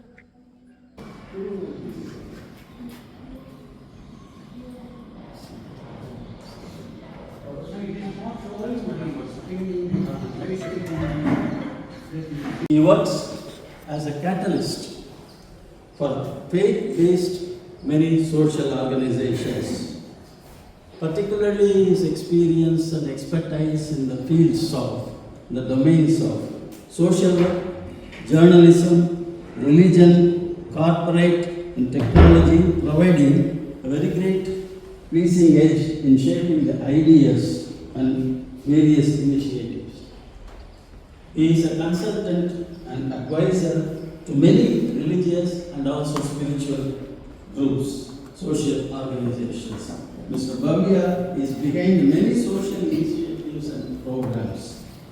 So second He day played a very significant and vital discussion, role in paper increasing presentation, our between statement formation. and shaping harmonious views between various factors and bringing together the various parties by utilizing his great God-given gift of skill in communication and his more profound understanding of the subjects.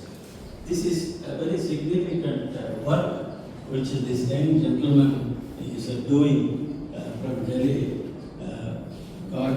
God bless him. We need such people, particularly in these days of tensions and complaints and whatever news we read in the newspaper. Harmony, peaceful living is more important than money or riches. If you don't have peace, what is the use of it? Peace is a very significant point. So, in getting that established between various communities, this young gentleman is doing a very hard work indeed. He has traveled extensively many parts of this country, outside the country also. As a very significant student of sociology, social development, and the role of religion, he has developed a very strong relations and roots with the interfaith leaders and covered issues addressed by interfaith programs and seminars. In my opinion, nobody else can be the right person other than Mr. Bhavya to be present with us today and deal with this subject. His ultimate goal appears to change the perception of religious leaders from preachers, teachers to change makers, game changers. That is the direction in which our group and this young gentleman is moving. Let us all pray the Almighty giving strength and all the required facilities. Right, which also entangled with religion. 2015 I left TV. Then I again started and I went to Parliament of World Religions. I have come to know URI in Parliament of World Religions. I met the chair there, Kiran Bali at that time, the chair. I met KAISID founder there. If you know, there is an organization called KAISID, Vienna based. Now they are Portugal based. Next month I'm going to, there is a fellow meet. And I understand, okay, these organizations are supporting this interfaith movement all over the world, apart from the UNAOC, which was founded in 2016. At the time, SDGs were not launched. Ban Ki-moon was there, Dalai Lama online was there, not. And Dalai Lama said in his address, the time of preaching is limited. Let's do some action.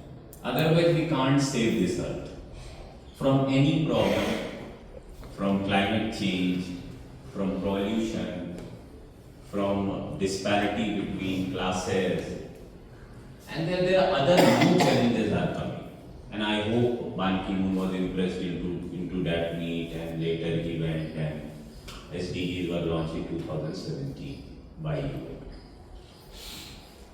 After that I came back, I have another revolution in that program, 50,000 square feet of place, and there are more than 1,500 religious organizations claiming that they are changing the world. And every kiosk, if you go in Parliament of Religion, that is the constitution of that program, they sell the space to kiosk, and many institutions from every part of the world came. Like yesterday Brahmji was saying, there are more than 200 plus religions, we only know only 13. So they represent themselves culturally, they represent themselves with a focus that we are doing something, spiritually, culturally, socially, politically, because there are different continents who have different kind of problems actually. Like in Africa, there are different, Asia, we have different. So I came back and thought how beautifully they are presenting, they are doing some chunks of work into society. What exactly Indian organizations were doing? So this time I started traveling. I met all the senior leaders of every faith. I met Oswald Gracias sir in Mumbai. Spent 3 days with him, understanding what Christianity is doing. And there are many aspects. I met Grand Mufti in We are privileged to have Mr. Abhiraj, a distinguished activist, educator, and system change practitioner, joining us today. He is currently serving as a visiting associate professor of practice at Queen University and is the co-founder of the Initiative for Climate Action. Mr. Abhiraj is also the vision holder of Climate Justice India, an online resource base, and the South Asia Network for Justice Education, an emergent educational network. His work focuses on decolonial climate justice, spiritual ecology, and transformative learning, and we are eager to hear his insights on how these themes intersect with constitutional cultures of peace, justice, and healing. Without further ado, I invite Mr. Abhiraj to share his thoughts on constitutional cultures of peace, justice, and healing, a perspective from decolonial climate justice. Good workshop yesterday.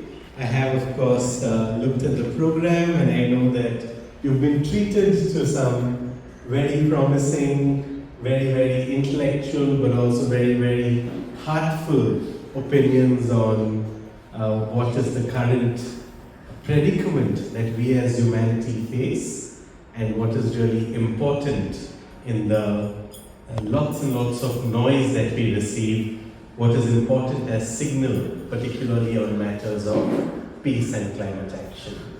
I was lucky enough to catch the last two comments of our prior speaker, and I totally resonate with the emphasis given there on returning back to some core values and appreciating each and every person where they might be in this journey.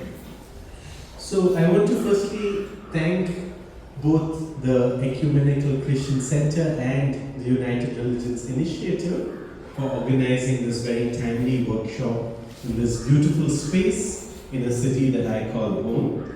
It's a topic the bringing together of issues such as interfaith peace and climate and ecological action. It's a topic which I have been staying awake at night for more than 2 decades. It's something that I think bringing together the ecological and the faith conversation is one of the most pressing needs of our time today.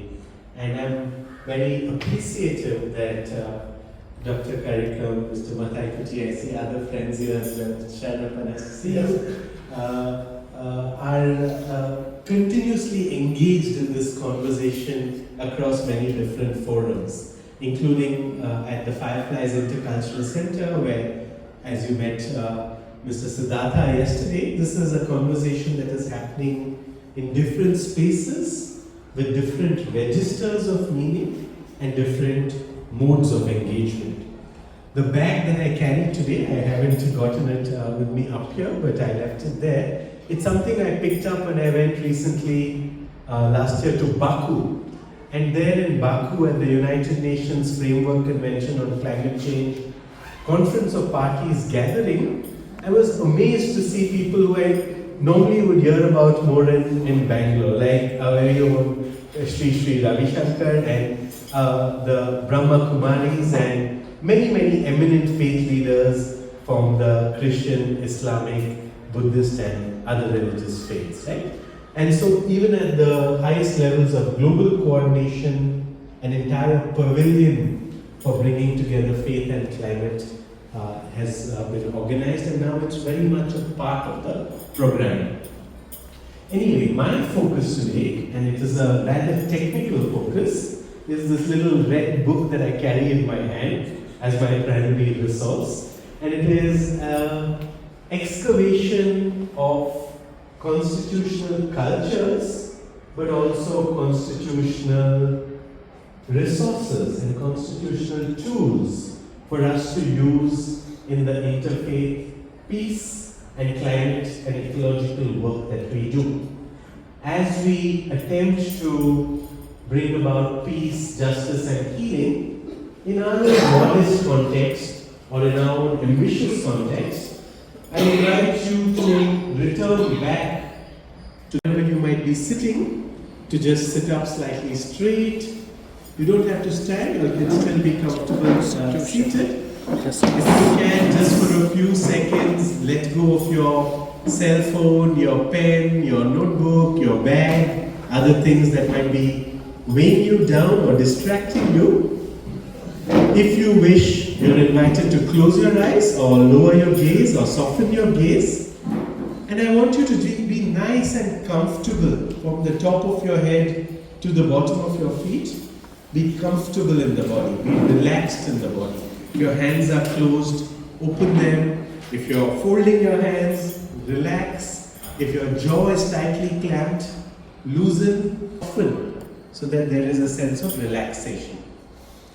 At the same time, let your backbone be as straight as possible without straining it, so you feel strong, so you feel awake, so you feel alert, so you feel like a good channel of the beautiful energies that connect the skies with the earth.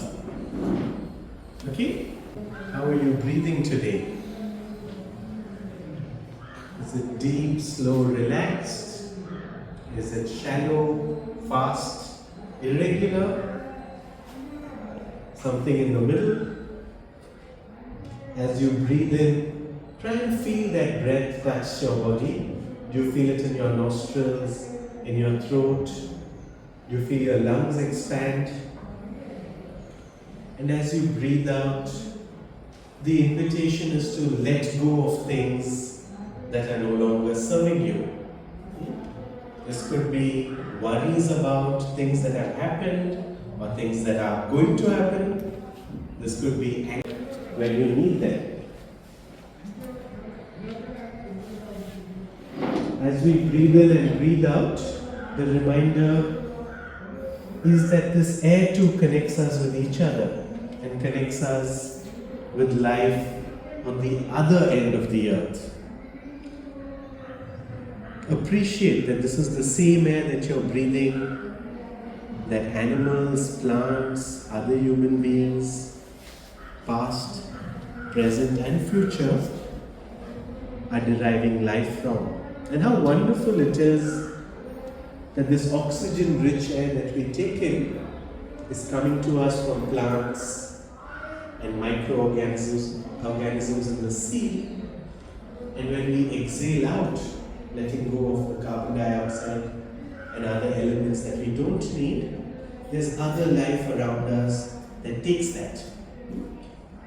What beautiful design, what beautiful symbiotic organization. Flawless. Be aware of that as you breathe.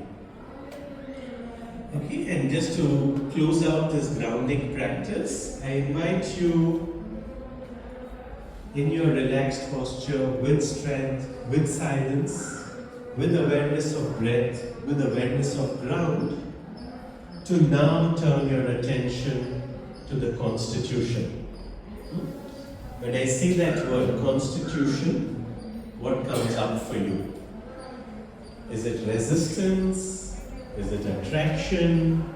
Is it regard? Is it reverence? Is it curiosity? Is it cynicism? Is it a beautiful combination of many of these things and others?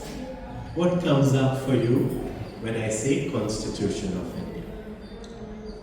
Okay, I invite you now to take one final deep breath, and when you are ready, you can slowly open your eyes if they have been closed. We the people of India. Say that again. We the people of India. We the people of India. Okay, beautiful lines from the preamble, which we are going to go to. What else? Secularism.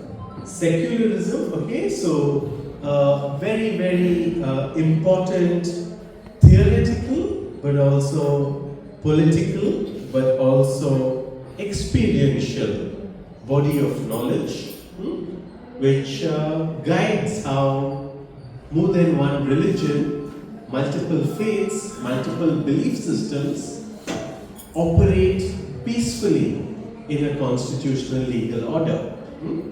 How does one ensure that the nature of the state is in accord with fundamental predicates of justice or fairness without offending, let's say, one religion by being extra partial or biased to the other? Secularism, a cornerstone of the constitutional ethos in India. What else? Fraternity. So that?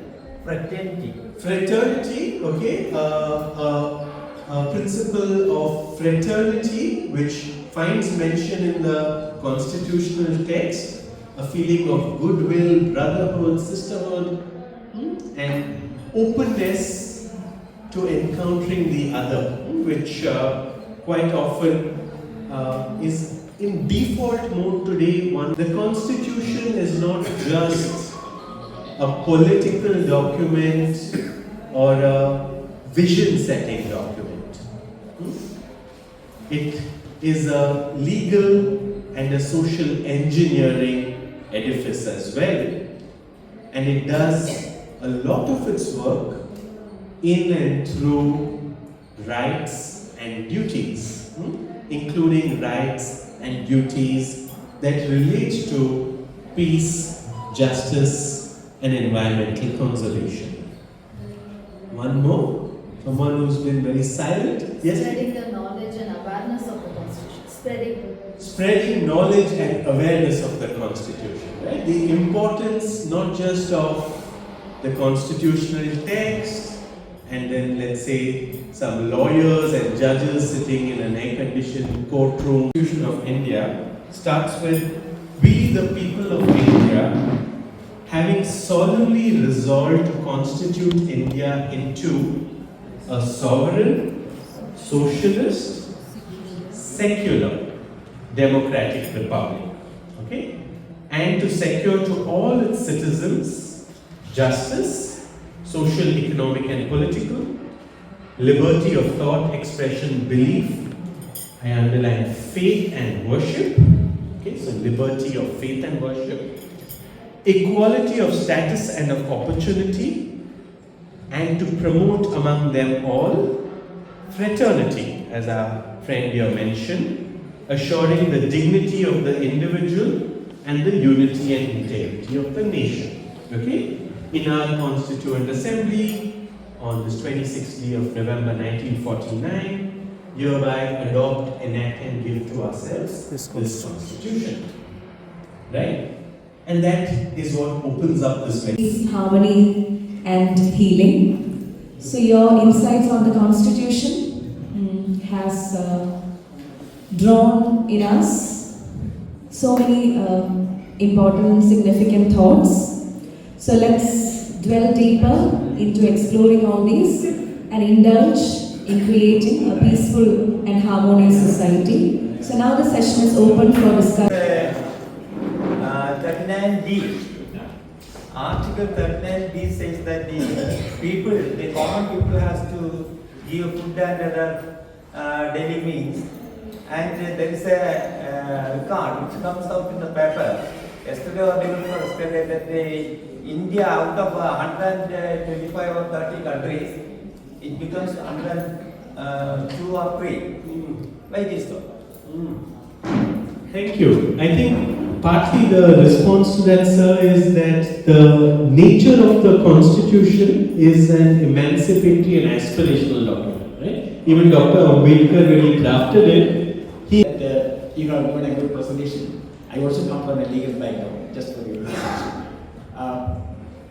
Indian Constitution is holy book for all Indians. The kind of the opinion you have, it's like commenting Siddharth, to accept that. But when it comes to preamble of the Constitution, it is very important of the Indian Constitution that the last part, we give it to ourselves. Many other constitutions, it is dedicated in the name of God and it is not specific. And which also requires us to constantly be vigilant in terms of its protection and upholding. Right? And what you shared about the current threats to the constitutional culture and the Constitution, thank you for sharing that. I think all of us need to be very, very aware of that, and we must engage in courageous and open deliberation on this. Right? In some places, talking about these matters is taboo, right? But it is something that all Indians must engage in, particularly on threats to the basic structure and to the foundational document of this political order. Unfortunately, sir, I am not in charge of the time, so I know this gentleman also wants to say things. Yeah.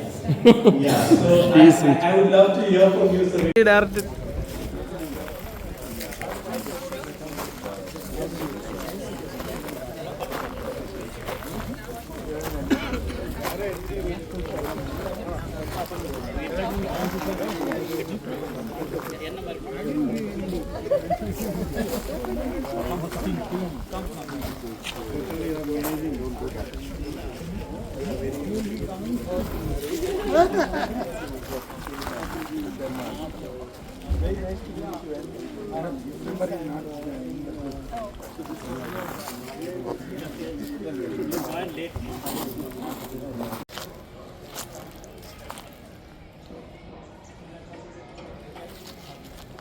So tea time again, day 2.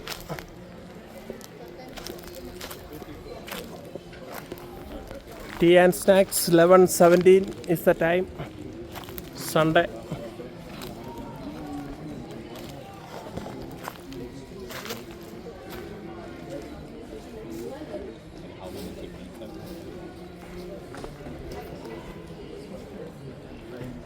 I have two friends from Kottarakara, Kerala, and this is Sini and this is Annie. Please come forward. So can you introduce yourself? What do you do actually? URI are you working with the URI? Okay, what about you? 14 years he has been with the URI, and what about you? 13 years. So wonderful, amazing, great people. Very nice to meet you all. Yeah? Thank you. Thank you. I was living in Stockholm for a couple of Okay. months, and then I went to Copenhagen to explore. I gave a talk at my friend teaches there, she lives in Copenhagen. Okay, nice. Can you tell the philosophy behind this hairstyle? Can you tell? Hi sir, namaste. That is Ji, namaste. How are you? Namaste, very good, very good. First class. You have every constitutional right to do so. Just I want to know what is the philosophy behind that. It's a little bit of fashion and a little bit of sadhana. Sadhana. Little bit. It So- reminds me of some promises I've made to God. How far is hair important for a person? I don't think there's anything that holds true for all people. So it depends. To each his own, as they say. Not inconvenient for this Not at the moment. I hate hair, every time I cut like this. That is good for summer. No need for combing even. It's very comfortable. Reflection or to pose a question for the panel. So without further ado, let me introduce the panel for us this morning. First and foremost, I would like to welcome Mr. Advocate Rennie K. Jacob, who is a... Yes. Let me introduce them and then we can applaud and welcome them. Mr. Rennie K. Jacob, Advocate, is a veteran development professional.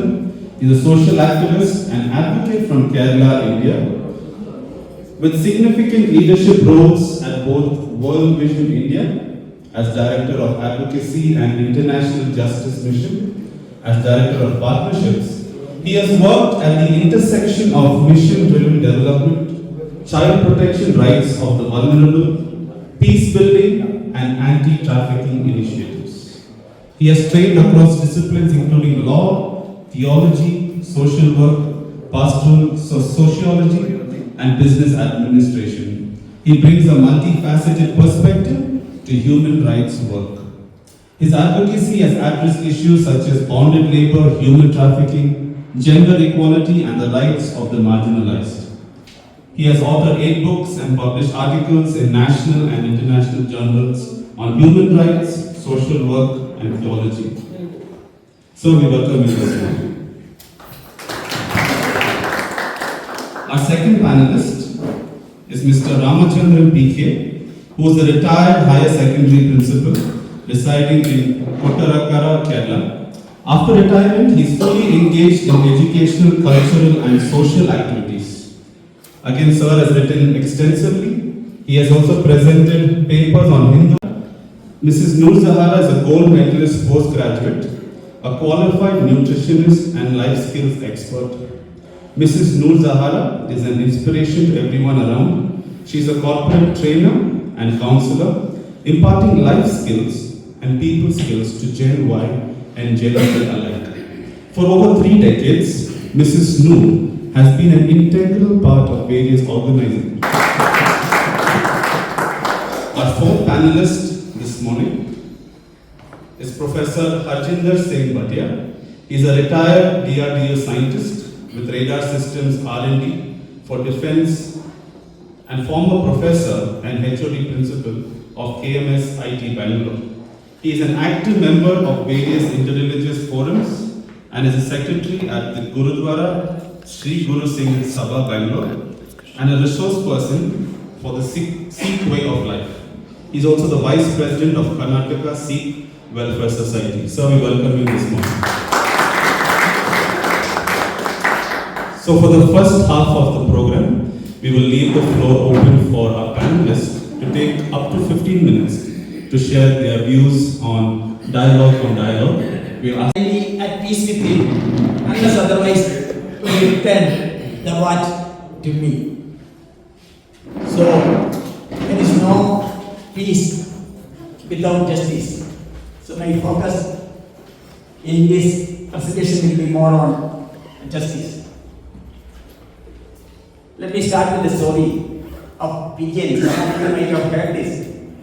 Some pigeons were in the temple, and because of the painting of the temple, they had to move to the mosque. And from there, they had Ramzan and some programs there, they also started painting, they have to go to the church.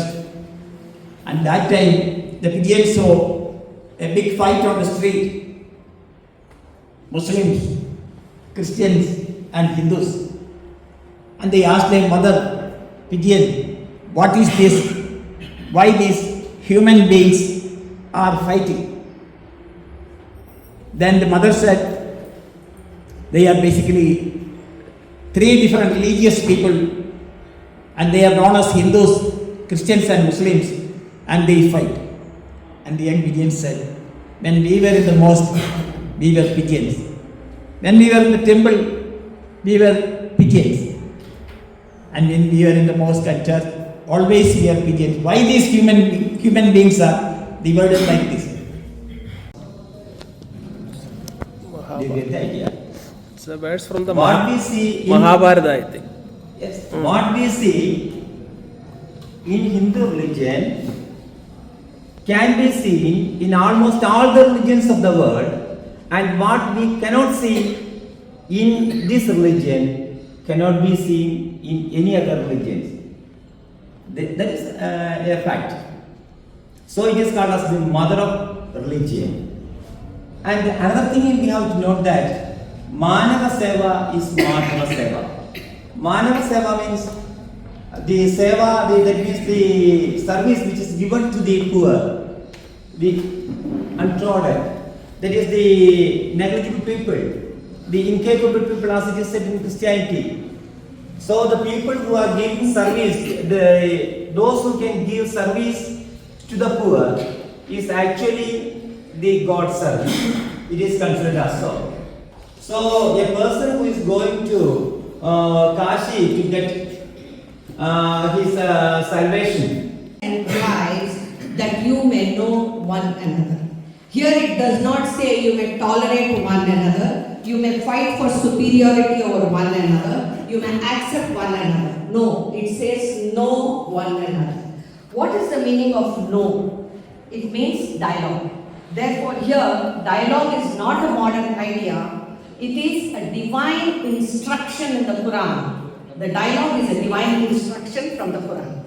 Now from the earliest days of Islam, the Prophet Muhammad, peace be upon him, engaged with people of every belief, whether it was Jews, Christians and others. He had conversations with respect and compassion. Now a beautiful example here is the Charter of Medina, when after victory, this is considered to be the first pluralistic constitutions in history. It guaranteed mutual protection and freedom of faith to all communities. Another example here is when a Christian delegation from Najran visited the Prophet, he welcomed them to the mosque. They even had their Christian prayers there. That moment stands as a timeless lesson in sacred hospitality and dialogue. Now next, what is peace? Peace is based on twin pillars. Now what are these twin pillars? One is justice and the second is mercy. In Islam, peace is never separate from justice. In the Quran it says, stand out firmly for justice as witness to the Almighty, even against yourselves and your kin. What does it mean? Suppose the justice which I am asking for goes against me, against my community, or even against my family, be it my son, my daughter, my spouse, or anybody, I should stand for it. That is the importance of justice that is enshrined in the Quran. Now then, true dialogue must be rooted in fairness and compassion.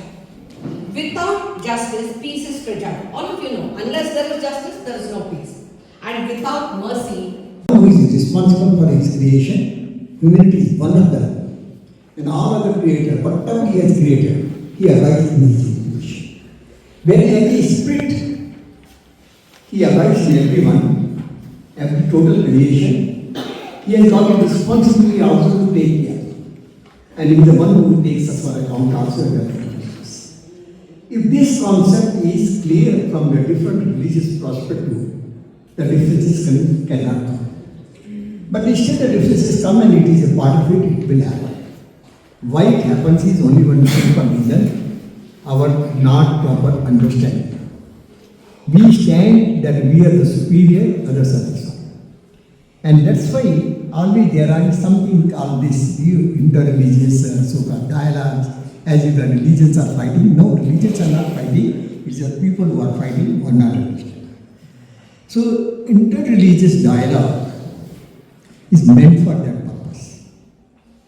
If you take from the Sikh way of life, this is what we say that the God is one and only one. And he abides in our creation, so we are continuing. That's one aspect.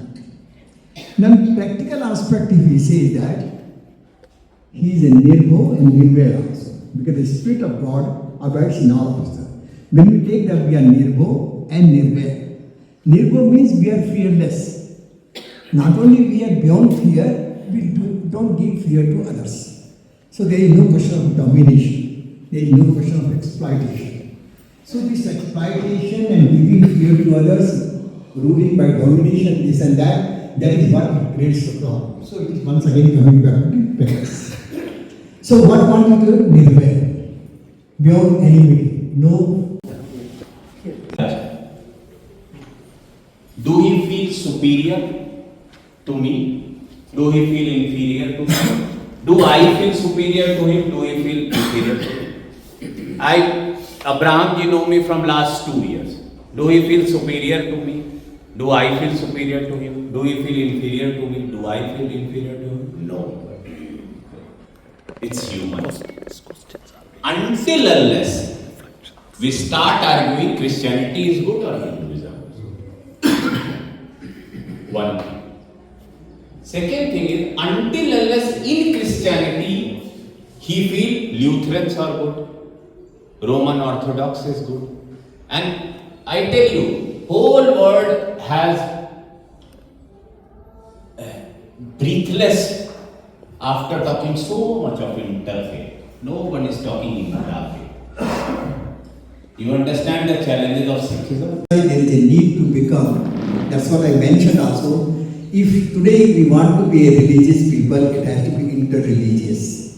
And once we are interreligious people, we need to understand not only we understand our own faith very well, we also understand other faiths and not others, and take the goodness of that, and that become a real religious. Giving this opportunity, see, I have a few, maybe one or two clarifications, or I can say almost, I can say, starting from the climate, which Mrs. Srivastava spoke.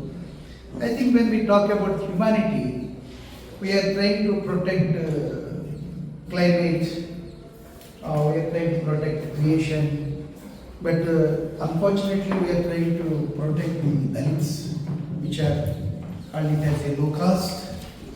Lot of atrocities are taking place, but we are, our religion. Why we are not one? Let me ask you. You talked about downtrodden, you talked about the poor, you talked about the class systems and everything. See, the question is, Muhammad Sahib, has he not lived for the poor? Has he not worked in Bhagas of 9th Guru? Guru Nanak is never accepted as anyone, although he born in Hindu family. But from Kerala. I could live in Delhi for 10 years, so I have excellent connections with Sardar uncles and aunties, and I was taking tuition classes and they had many students. So it's very, very graceful to see you speaking. I have excellent regard for the Sikh community, and I could visit Golden Temple and Gurudwara Bangla Sahib, and I really appreciate the way you people feed others. We also got that roti and dal, part of that Lenga tradition. And one day when I was taking my students with me, and one of the students wasted a part of a chapati. It was only 1/8 of a chapati, and the uncle who was guarding there told me to clean there for half an hour as a punishment. I was shocked actually. I said, and she said, you have to train your children not to waste food. I said, she is not my child, and anyway I solved that problem by eating it. That's another story, but excellent thing you people are conveying. So prayerful wishes. And I have one question to Madam also. In Kerala, you know, the problem is with the covering of head of Muslim Islam women. Recently an incident happened. A high school girl was forcefully evicted from a school. She said, I have every right to cover my head, and the school management said, no, you have no right, you have to obey the uniform. And the government is one time with that one. That this. So, madam, it's very grateful to see you without head covering. So, what does Islam speak actually about? We are in confusion about covering the head, hijab, and all these things. Thank you. Thank you. When you go to check, I will answer on your question. So please take that one. See, covering the head. You remember the tent of Jesus when there was a problem? You say you come in the shelter. It's like that.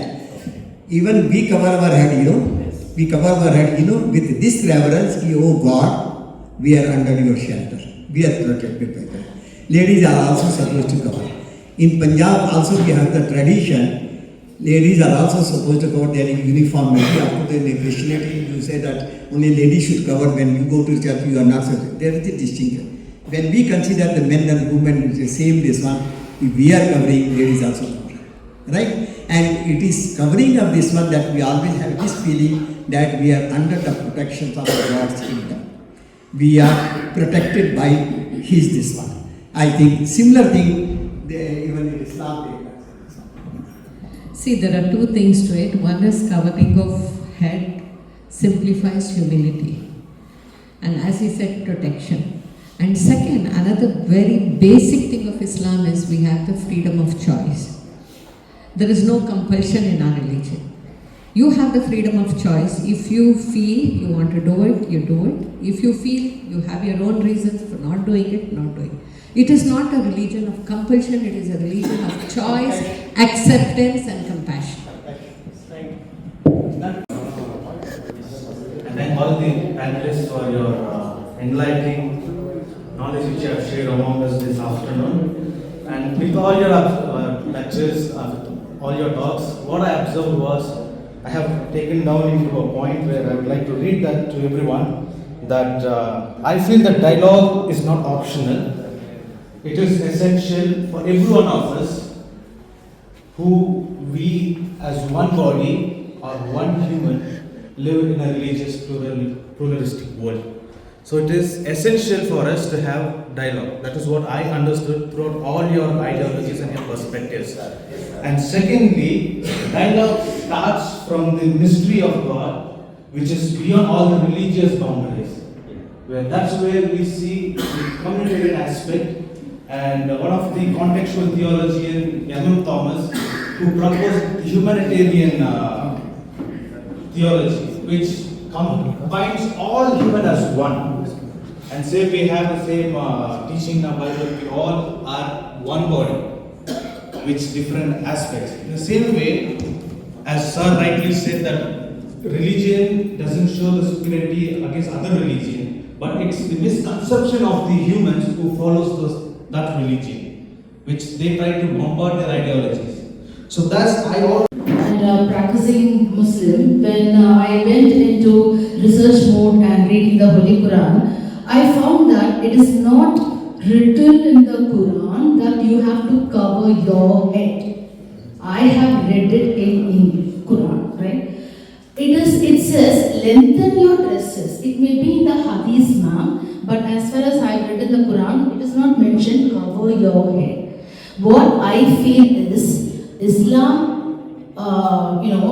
evolved in the Middle East region where it is desert region. Those people, tribal people, they cover their head. When you see Christianism, the Jews, everyone covered their head because of the climate, because of the desert region, right? Different perspectives from different religious backgrounds, and for that we really want to thank our distinguished panelists this afternoon. Can we give them a loud round of applause? Thank you so much for your thoughtful insights, and also I'm sure this will help us. So it's lunchtime, day 2 here at ECC. We have white rice and dal and rasam, I think.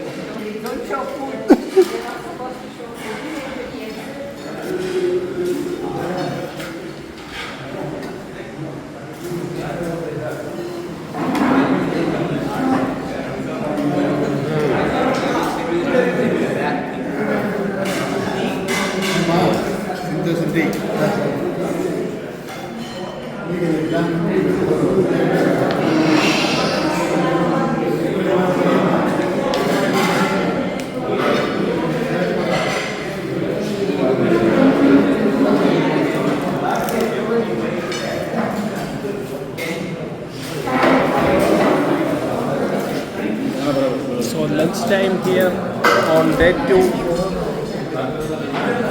Wonderful arrangements.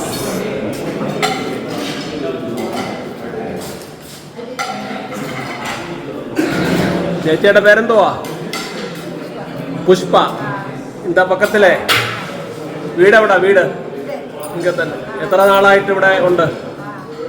कितने साल से हम काम कर रहे हैं? ये 9 साल हो गए। 9 साल से। कैसे है? अच्छा है। और वो दीदी का नाम क्या है? नाम क्या है? Gouramma. Very good. Thank you for all the food you are giving. Okay, thank you very much.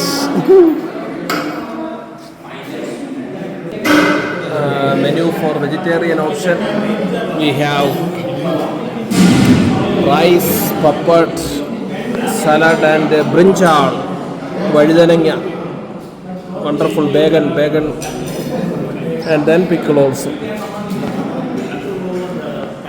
It's great. So this is the campus of ECC Bengaluru, and there is a vineyard. When we came here 2 decades ago, we could take photographs very near that place. But now some maintenance work is going on. So that is the reason why, but still the beauty of the campus is really amazing. And our dear friend, what is your name? My name is Ayman. Your name is? Ayman. Listen. Come here. Ayman. Ayman? Ah. You are in which class? I'm the 8th. I'm in 8th. Okay. Your parents are working here? Yes. What is the name of your father? Ramesh. Ramesh. Okay, God bless you. Nice to meet you. Smile. Okay. So friends, this is Namma Uru, Bengaluru, and this is Whitefield in Bengaluru, and I am in front of Ecumenical Christian Center, Whitefield. So for 2 days, we around 40 participants could spend in this amazing campus. Nature in its pure, sublime, pristine form. Really a visionary initiative. Ecumenical Christian Center. In our times when urban centers are growing fast every day, and we all are busy with our diverse activities, we don't have even a moment to breathe fresh air, we used to complain. So meetings like this, exposures like this can really rejuvenate ourselves and boost our activities in future. A huge campus with the administrative block, and everywhere you see trees, greenery, rich supply of pure oxygen. Really amazing. So this is the visionary idea of Reverend M.A. Thomas, founder of ECC long back in 1960 or 50s. It's around 65 years.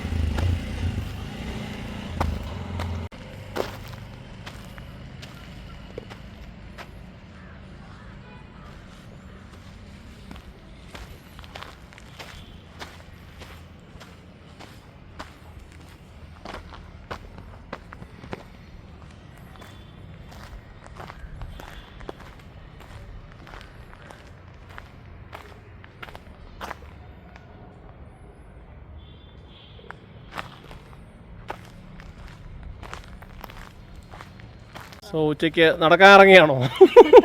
ഭക്ഷണമൊക്കെ കഴിച്ചു. നല്ല experience ആയിരുന്നു. Okay.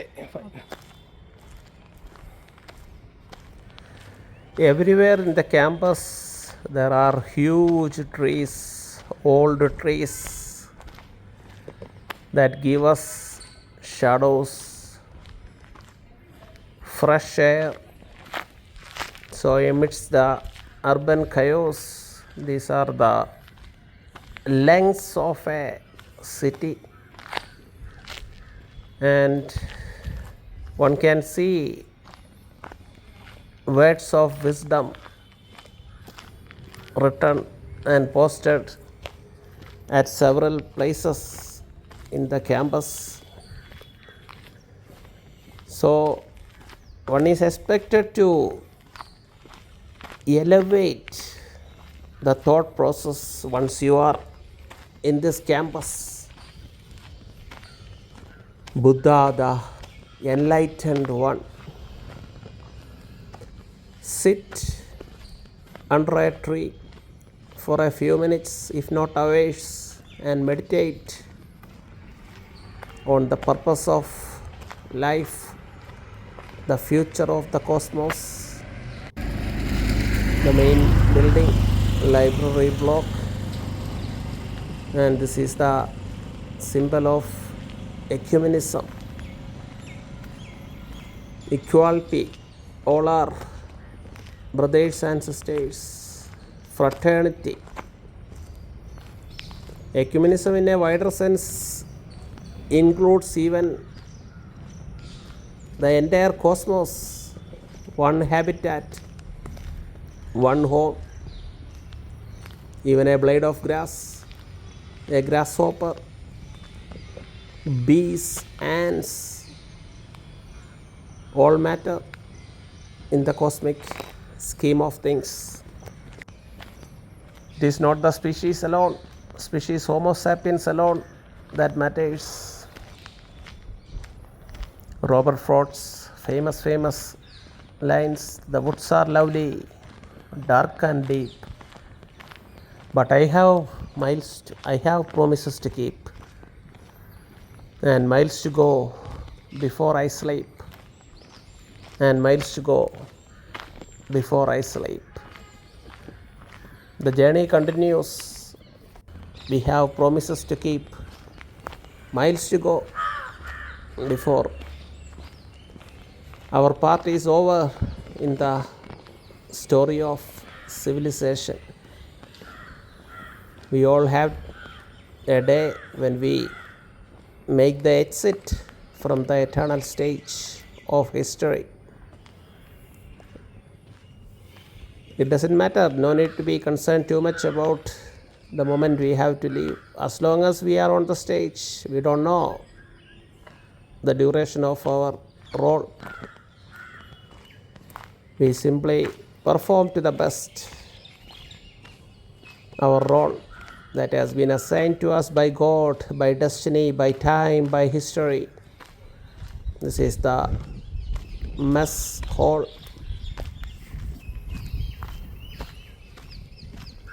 Simply taking a walk, seeing the beauty of every nook and corner of the campus. Really a wonderful experience for all of us from different parts of India and from abroad even. These are the ventures that help us to realize the unity of creation. We all are one. We shall overcome all our barriers, divisions. ओ मन में है विश्वास, पूरा है विश्वास, हम होंगे कामयाब एक दिन. We shall overcome, हम होंगे कामयाब एक दिन. Oh, deep in my heart, I do believe നമ്മൾ ജയിക്കും ഒരു നാൾ.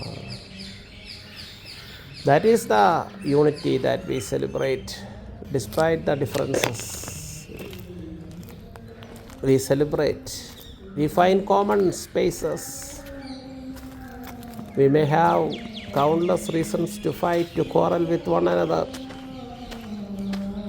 But it's all about finding common space where we can work together, common platforms. And ECC is definitely such a platform. And conferences like this, interfaith dialogue, nurture some such philosophy and tread practical creative paths that can lead humanity to real paradise.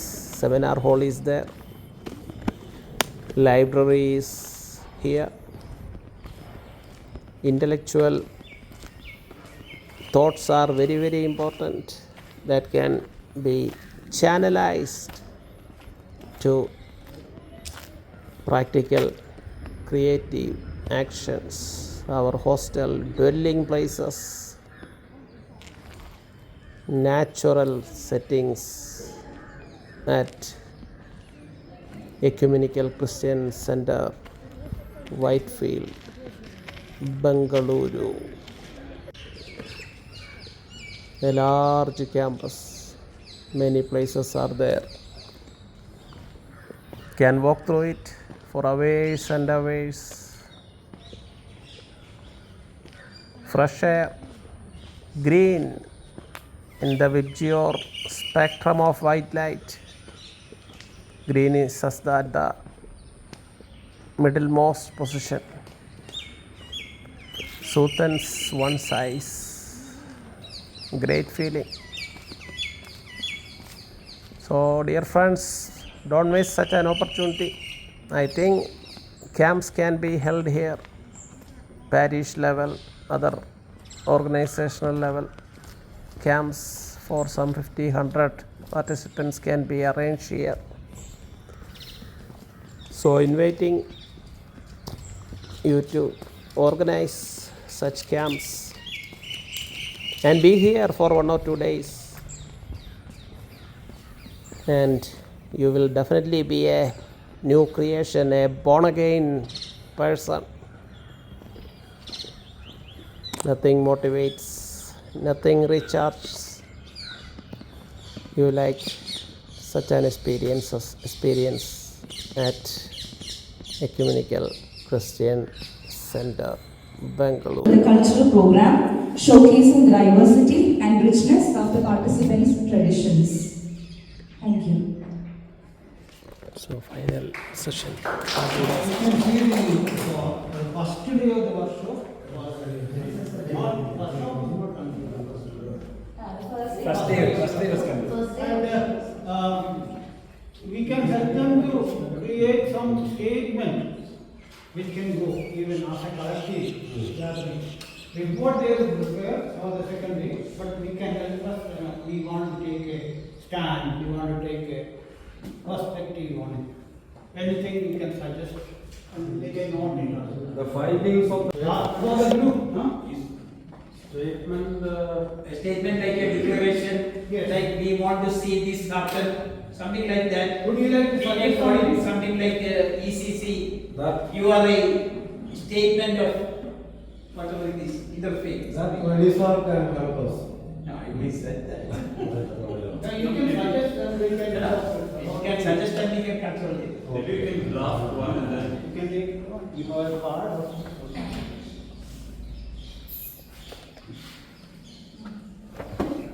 We can take some clues from the.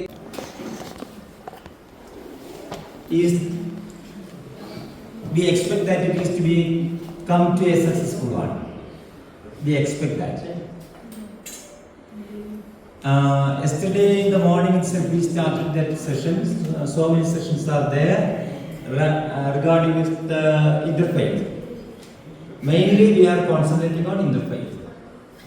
So that it will help us to understand some of the leaders cannot understand what is Hinduism, what is Christianity, what is Islam in a deep sense.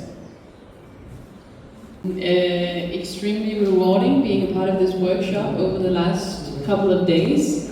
It's been amazing to be in a room with so many people who each and every one have an enormous amount of knowledge. So smart people are gathered in this room, and I think the most difficult thing is then how to communicate all that knowledge, how to boil it down, how to take away the keynotes from this workshop so we can keep on working for specific solutions or specific agendas in the future.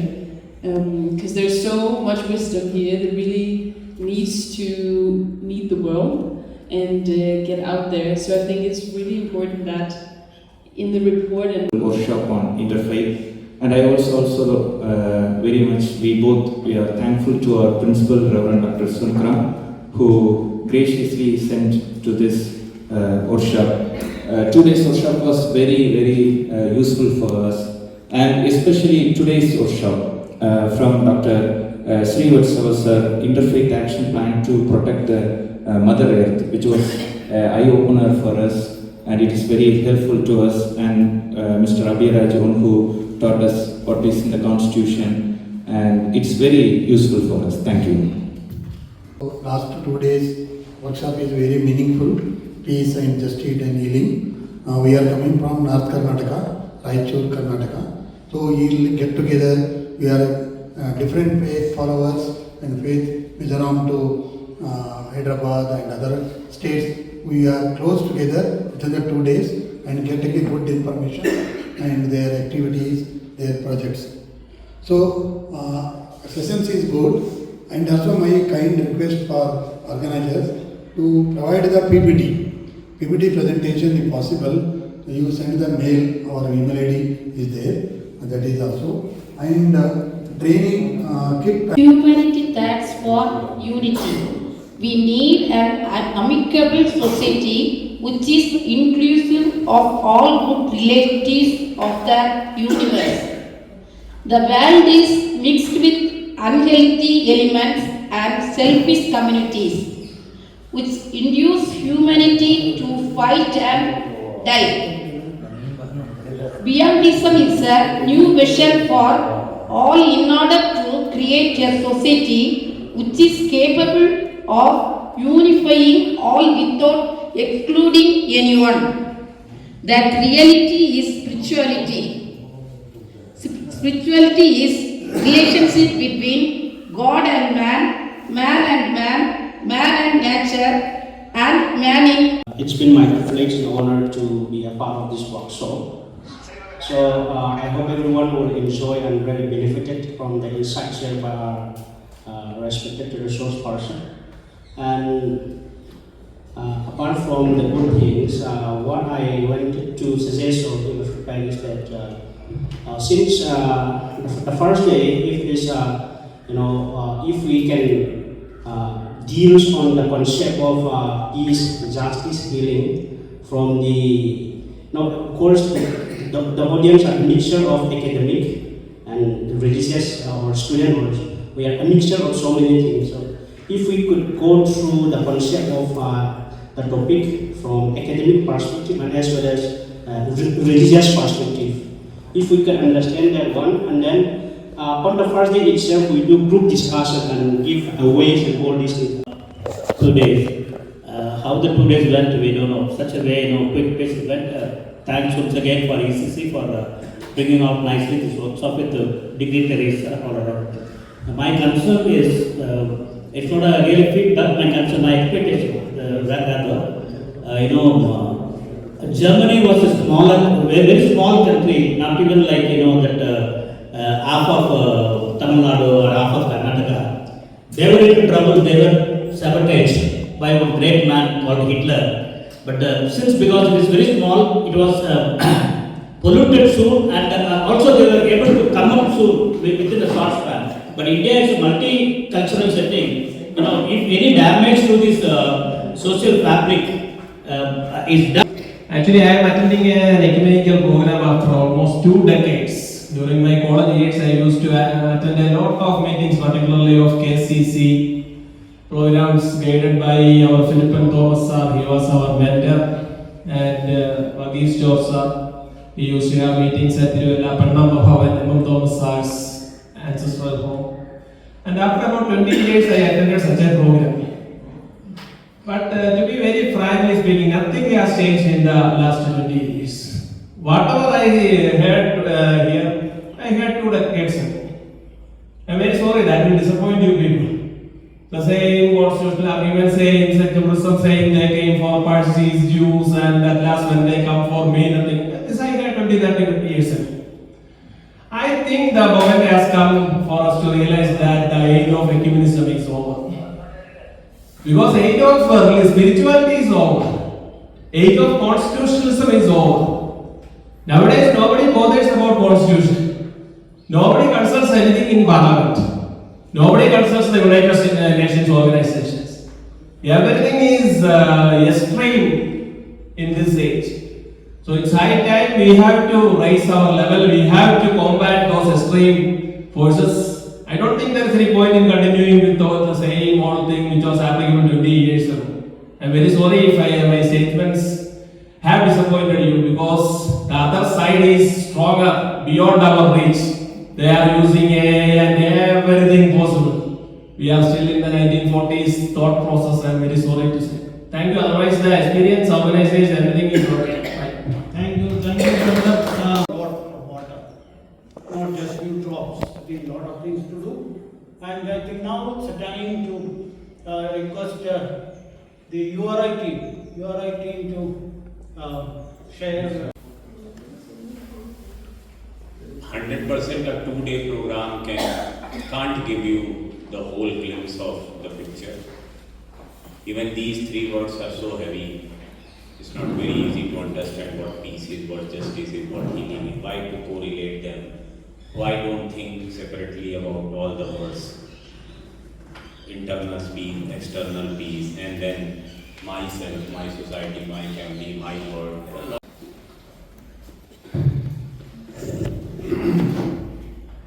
Mathew has said everything about URI's presence in the world and what philosophy we are following. I was in ECC maybe around 50 years ago when I was a BA student. That was the first time I attended a conference here. Ecumenical was the director, and he talked to me for about 1.5 hours one day. And then I told my friend Sunny, Koshy Mathew, he is in Bangalore, that Ecumenical talked to me for 1.5 hours. He was so much surprised. How would that happen? Because MIT usually will not entertain such luxury, because he was such a busy person. But that really changed my life, because his vision was something great. To start a study center some 60 years ago, or that was something great. Of course, young people. We were influenced a great deal by him. So today, I am happy to say that there are 4 young people from South India, including the daughter of Noor Sahara, who spoke to us in the morning. They are all below 30. These 4 young people are in the Global Council of URI. We have only 24 elected Global Council members in the whole world. 4 of them are our children.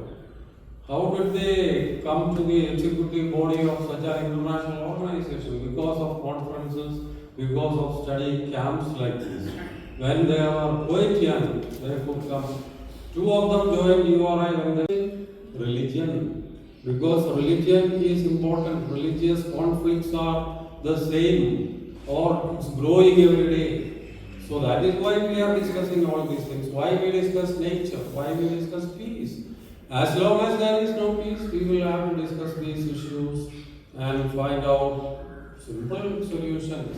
And last month we had our URI zonal assembly in Andhra Pradesh. The topic was combating desertification. How we can prevent our earth from becoming a desert. That it's a continuation of the talk we heard from Abraham sir and Abhyaji.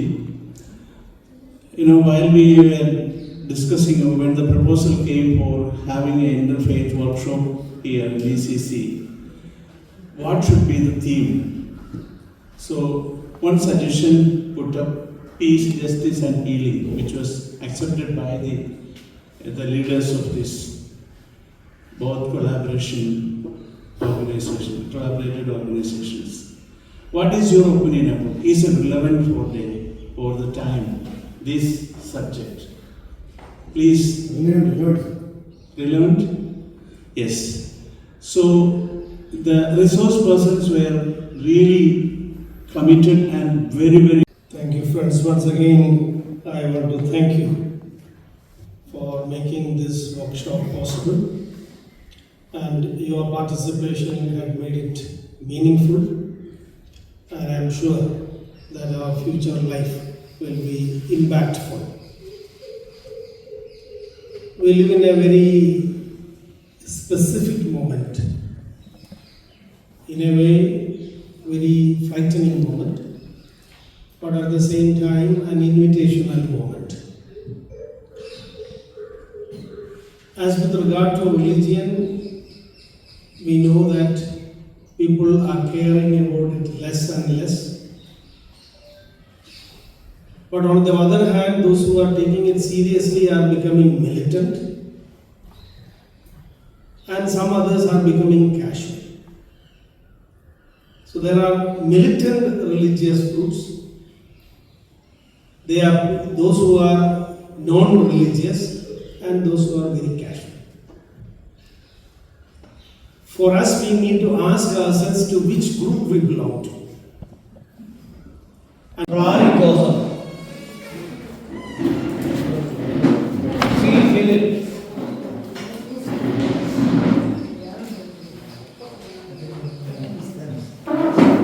Gitanjali Jam.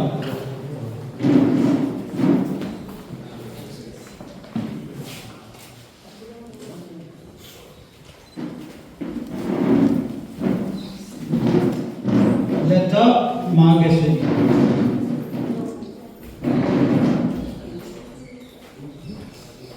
Emmanuel Wilmot.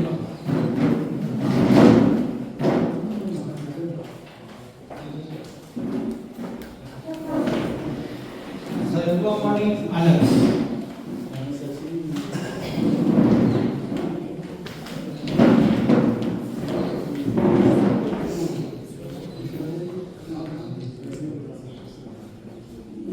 Mathew Koshy.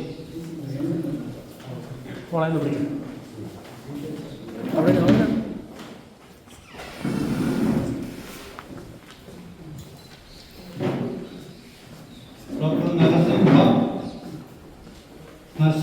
Naik. Oh, is it serious? No problem, you can take it.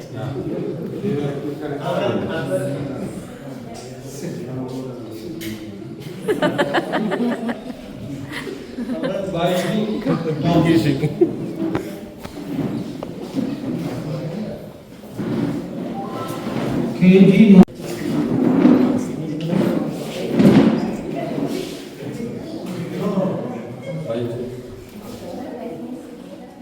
Lydia Whitehead.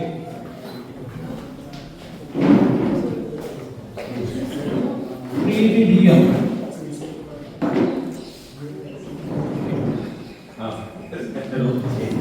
Yeah, please come. Jagadish.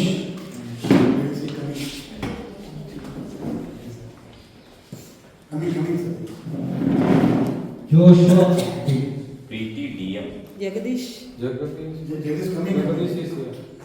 And this Preeti DM. Preeti coming.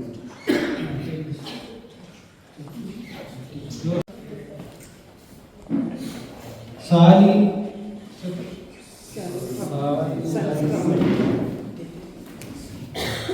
Please, Ardra, Manoj.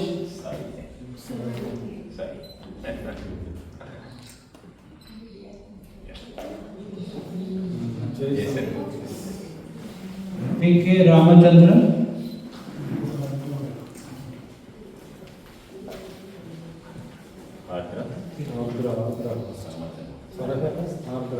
Sini D.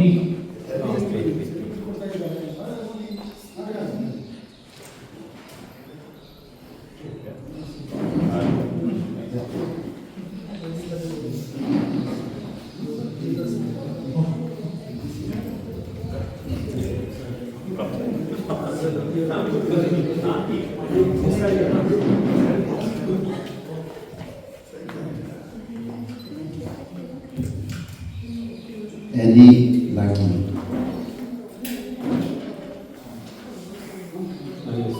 Annie Lucky.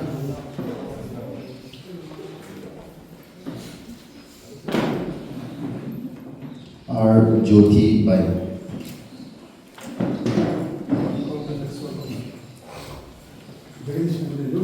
G. George Raja Selva.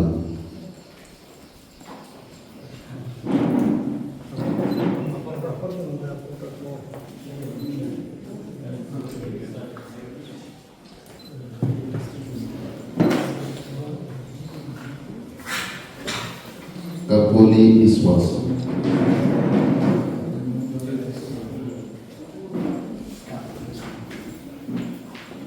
Reverend Johnson T. Unita.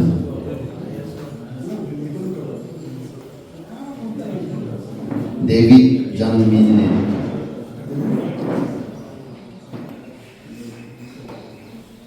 B. Anil Kumar.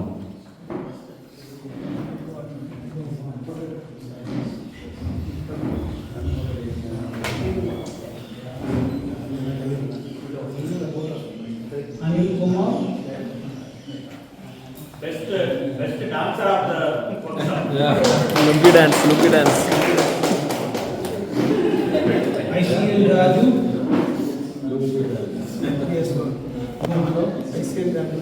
Shashi Kumar.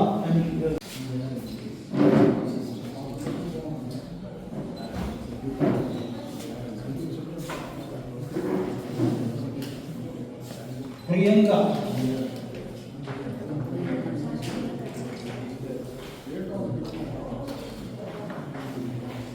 Sharanappa.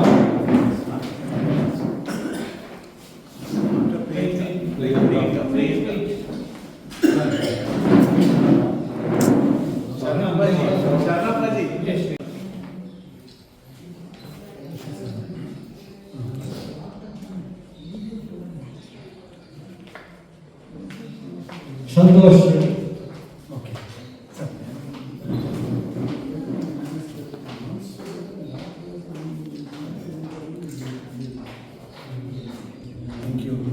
Thank you, sir.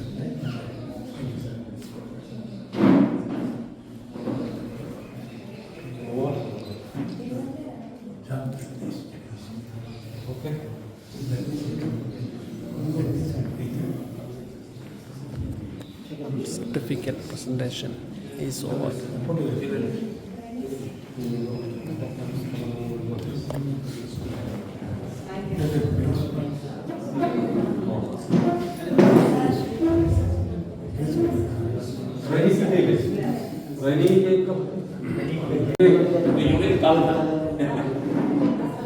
Yeah, please come and just take a photograph. Please.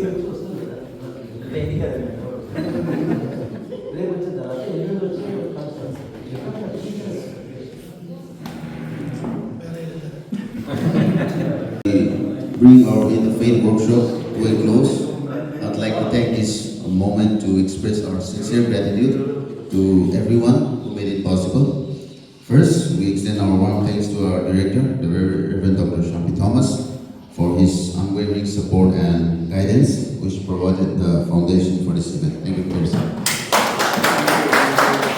Our appreciation also goes to our dedicated coordinator, Reverend Dr. Reggie Samuel, whose hard work and attention to detail ensured everything ran smoothly behind the scenes. We also wish to thank you to recognize the entire entire ECC staff. Their dedicated service and tireless efforts ensured a comfortable and smooth operated event for all of us. So thank you all. We are also equally indebted to the entire URI team, led by Professor Abraham Karikam, for their wonderful coordination. We will conclude by singing our national anthem.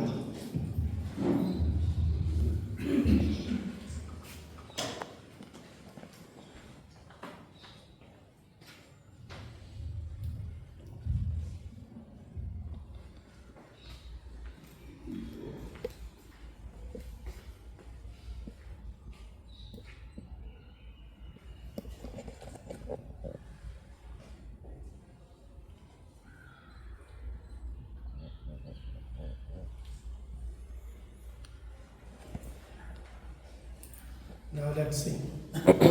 Janaganamana Adhinayaka Jaya He Bharat Bhagya Vidhata Punjab Sindhu Gujarat Maratha Dravida Uttara Banga Vindhya Himachala Yamuna Ganga Uchala Jala Vidaranga Tava Shubha Name Jage Tava Shubha Shisha Mage Gade Tava Jaya Gatha Janagana Mangala Dayaka Jaya He Bharata Bhagya Vidhata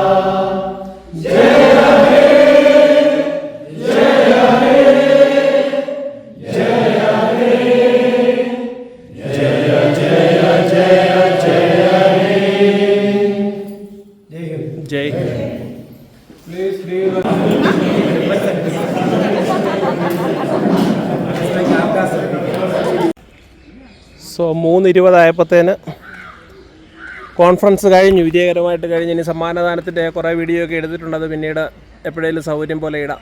it is over. So blessed an experience.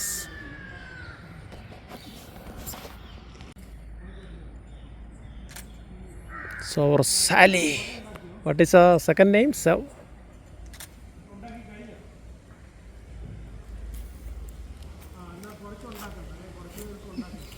as a future, what is India's role in future nation state? Have you thought about something like that? Yes, but I'm not sure if we have time to do the interview now. No problem. So you enjoy being in India? Yes, I definitely. What about your parents are in Denmark, I think, isn't it? Yes. And do you have any siblings? Yes. So are you planning to continue your career in India, or are you going to Europe back? I will soon be leaving India, unfortunately. But So it's time to leave ECC, and this is hostel number 2 that sheltered us for almost 2 days. Excellent facilities, so really enjoyed the time that we spent here. Need to come back again. Next time another meeting will come. Participants have already left after the farewell tea. The paradise, let it be preserved and moreover beautified for generations to come. This place should continue here with all its beauty for years and years. Okay, we have been at ECC for 2 days.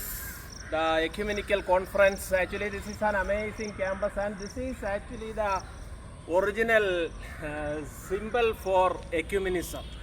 Ecumenism is originally rooted in a Greek word oikonos, something like that. That means the universe.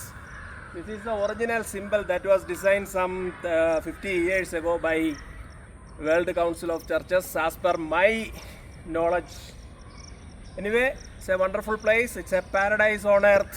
We are going back to Kerala. Thank you all the participants and the leaders for the amazing experience. Thank you.